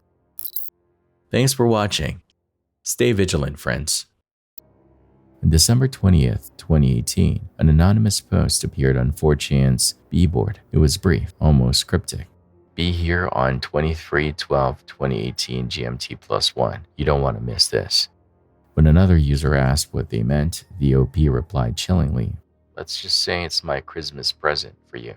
Then they vanished. 3 days later, right on schedule, the OP returned. "Sorry guys, 2 beers left and I'll go for it. It will ruin my life for years, so I need some courage." At first, replies urged him not to do anything rash, but as the conversation continued, the truth surfaced. He intended to kill his own father that night. Some mocked him, others egged him on, offering detailed guides on how to avoid suspicion, destroy evidence, and make the crime look unsolvable. The thread grew darker by the minute. Then the first photo appeared, a doorway captioned only, "Wish me luck." Half an hour later, he posted again, this time with proof. "OP here. I'm about to call the police for myself." And he did. Police in, as Norway, received a call shortly after. A man in his 20s confessed to killing his father. Because of Norway's strict privacy laws, his identity has never been revealed, but the screenshots live on. Proof of one of the most chilling intersections of internet bravado and real-world violence. A Christmas present that left a family destroyed. One thing every truck driver must know is the height of their vehicle. In Tennessee, one driver either ignored or missed the clearance signs at Carter Creek Bridge. The result? He left the top of his trailer peeled open like a sardine can, scattering metal across the road, a costly mistake, and one that no GPS can excuse. In some places, danger doesn't come out of nowhere. It's there every single day, woven into the struggle to simply survive. And nowhere is that more clear than in Gaza, where life itself has become a fight to stay alive. Today, Gaza is a place where silence lingers under shattered skies. Families sit in the rubble of homes that once held laughter. Over 2 million people are trapped in what feels like exile in their own land, cut off from the basics with famine closing in. Already hundreds have died of starvation, and many of them were children. Clean water is almost impossible to find. In overcrowded camps, families are left drinking whatever they can get. Dirty, contaminated water, even puddles or the sea, just to ease the burning in their throats. The cost? Waves of sickness, especially for kids. And the bombs haven't stopped. Security cameras capture the brutal reality of life there. One day can mean nearly 100 people gone, not just from blasts, but from hunger, thirst, and disease.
Shelters are packed, food is gone, water is poisoned. Even waiting in line for bread can be deadly. Aid trickles in, too little and too late. People collapse while waiting for supplies that may never come. This isn't just news. These are kids going to bed hungry, mothers watching their families waste away, entire neighborhoods fighting both fear and famine at the same time. Gaza isn't just suffering, it's dying. And what you're about to see isn't just footage. It's the resilience of people holding on to the last pieces of dignity under a sky that shows no mercy. From a community under siege to a quiet English town struck by sudden violence, the scale may differ, but the heartbreak is the same. Whether it's an entire city under bombardment or a single father protecting his son, life's fragility is laid bare in an instant.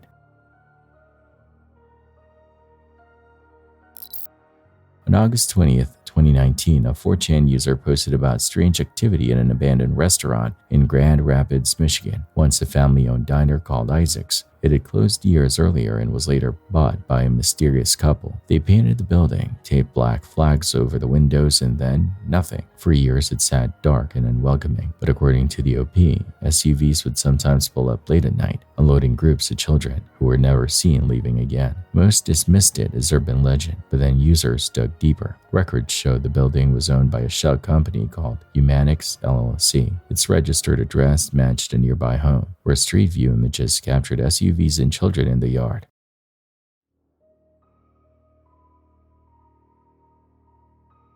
Was it just a foster home or something more sinister? Adding fuel to suspicion, Humanix reported over $90,000 in revenue despite having no visible business activity. Investigators online grew obsessed. Some even visited the diner. One streamer captured eerie handprints smeared on the windows. Another abruptly ended his broadcast after whispering, "I thought I heard something back here." Okay, I thought I heard something back here.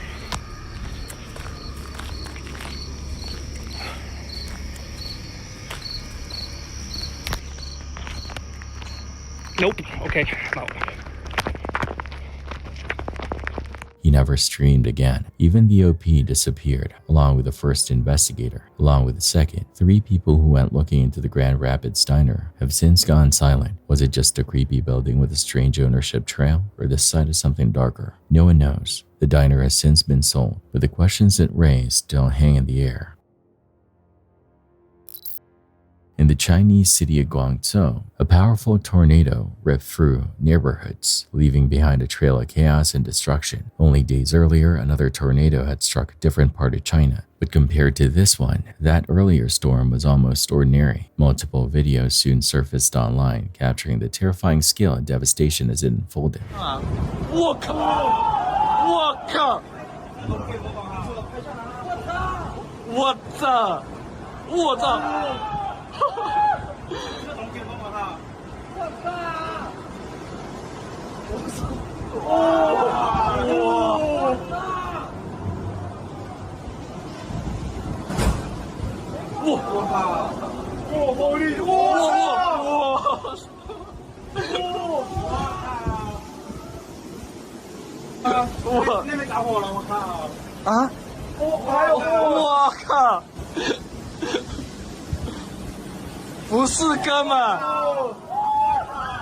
The twister injured more than 30 people and, according to local media, claimed the lives of at least 5 residents. In one chilling clip, the sheer volume of debris can be seen swirling violently through the air, while another video shows sparks and outages as the storm tore through power lines, leaving entire blocks in darkness. This wasn't just another seasonal tornado. It was one of the most destructive storms China has faced in 2024, a grim reminder that while the country usually experiences mild twisters, when nature decides to unleash its full power, the results can be catastrophic.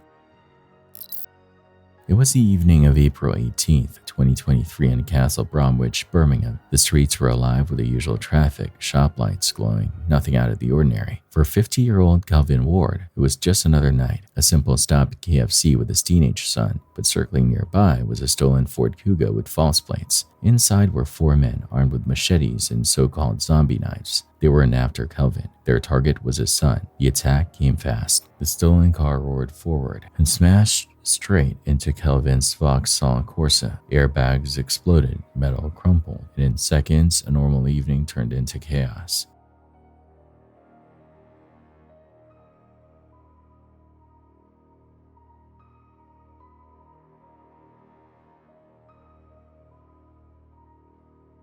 The gang piled out, shouting threats, CCTV later catching their chilling words, "Kill him."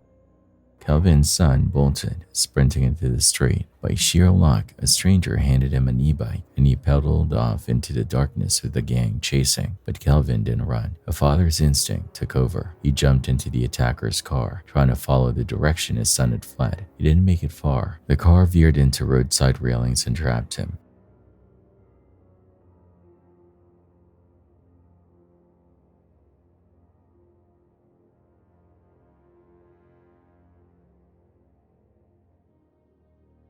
That's when the gang closed in. Knives gleamed under the streetlights as Calvin tried to run across Chester Road, desperate to escape. But he was unarmed, outnumbered, and he knew what was coming. The first blow landed deep, a stab straight to the chest. More followed, brutal, merciless strikes until he collapsed.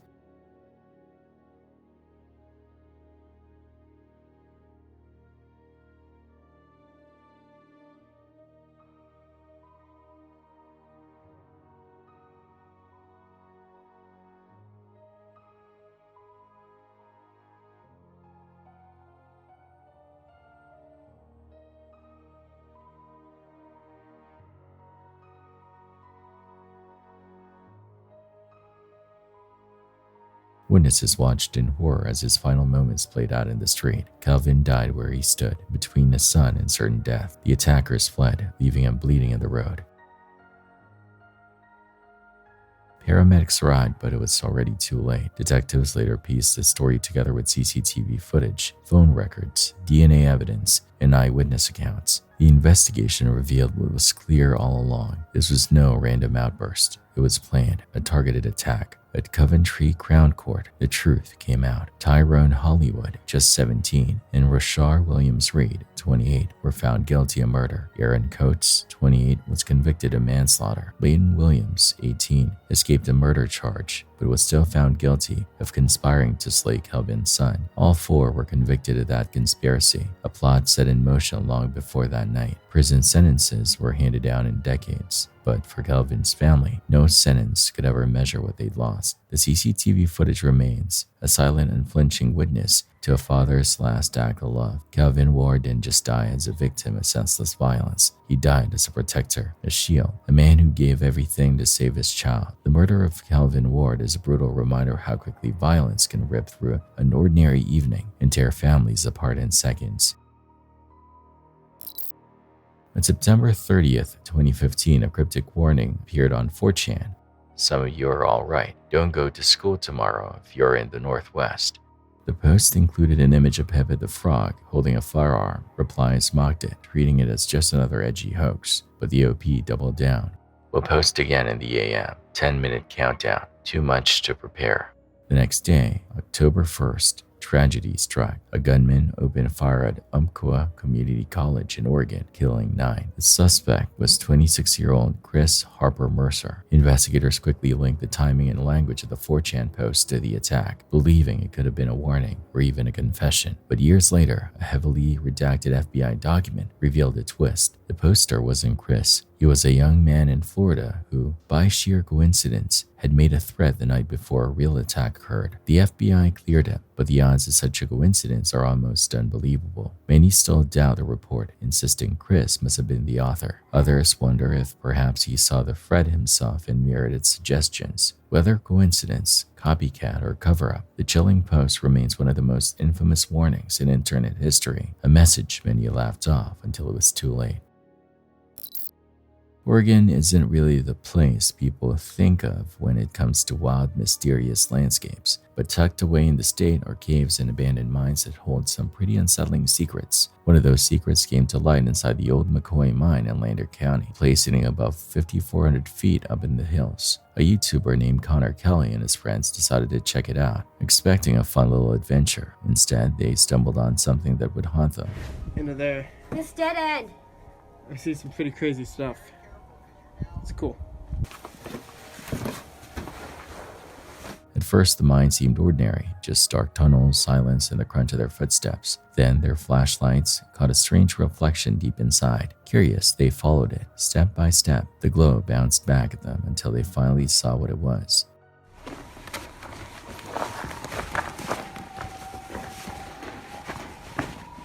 So, do you see that reflection? You're trying to... A pile of children's shoes, dozens of them, stacked neatly against the rock wall, old, worn, decades out of use. And that wasn't the worst of it.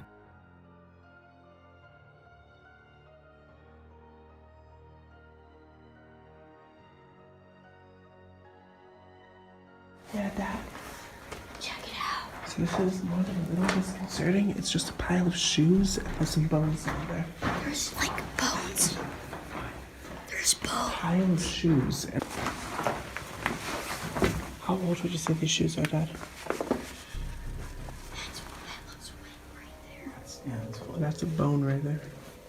Scattered nearby were bones, not just one skeleton, fragments, broken pieces that looked like they came from multiple animals, maybe more. Some were shoved in corners, others lying out on the dirt floor, shoes carefully placed together, bones tossed around. Nothing about it added up. Dude, let's let Shane take point here. When Connor posted the discovery, theories flooded in. Why would so many old kids' shoes be dumped in an abandoned mine? In this. No, it looks like a cow or a horse. Way too big for a human. So, I kind of want to see what's in there. There's nothing spotted right there. Some online detectives suggested something sinister. Serial slayers are often known to keep trophies from their victims, and shoes are one of the most common items reported missing in unsolved cases. In fact, in about 15% of the mysterious missing 411 disappearances, shoes were never recovered. Could these be connected? Were they taken as trophies and hidden away in this cave? Others brushed it off, saying the bones looked too big for humans, probably from cows or other animals. But that doesn't explain the shoes. Neatly stacked, dozens of them. So the question lingers, who brought them here and why? Because in the dark of the McCoy mine, it doesn't just feel like an abandoned tunnel. It feels like the place where someone's secrets were meant to stay buried. Turns out the McCoy Mine isn't the only cave in Oregon hiding strange secrets. Back in 2016, another YouTuber, Walter Skipper, posted footage of a different cave filled with odd items.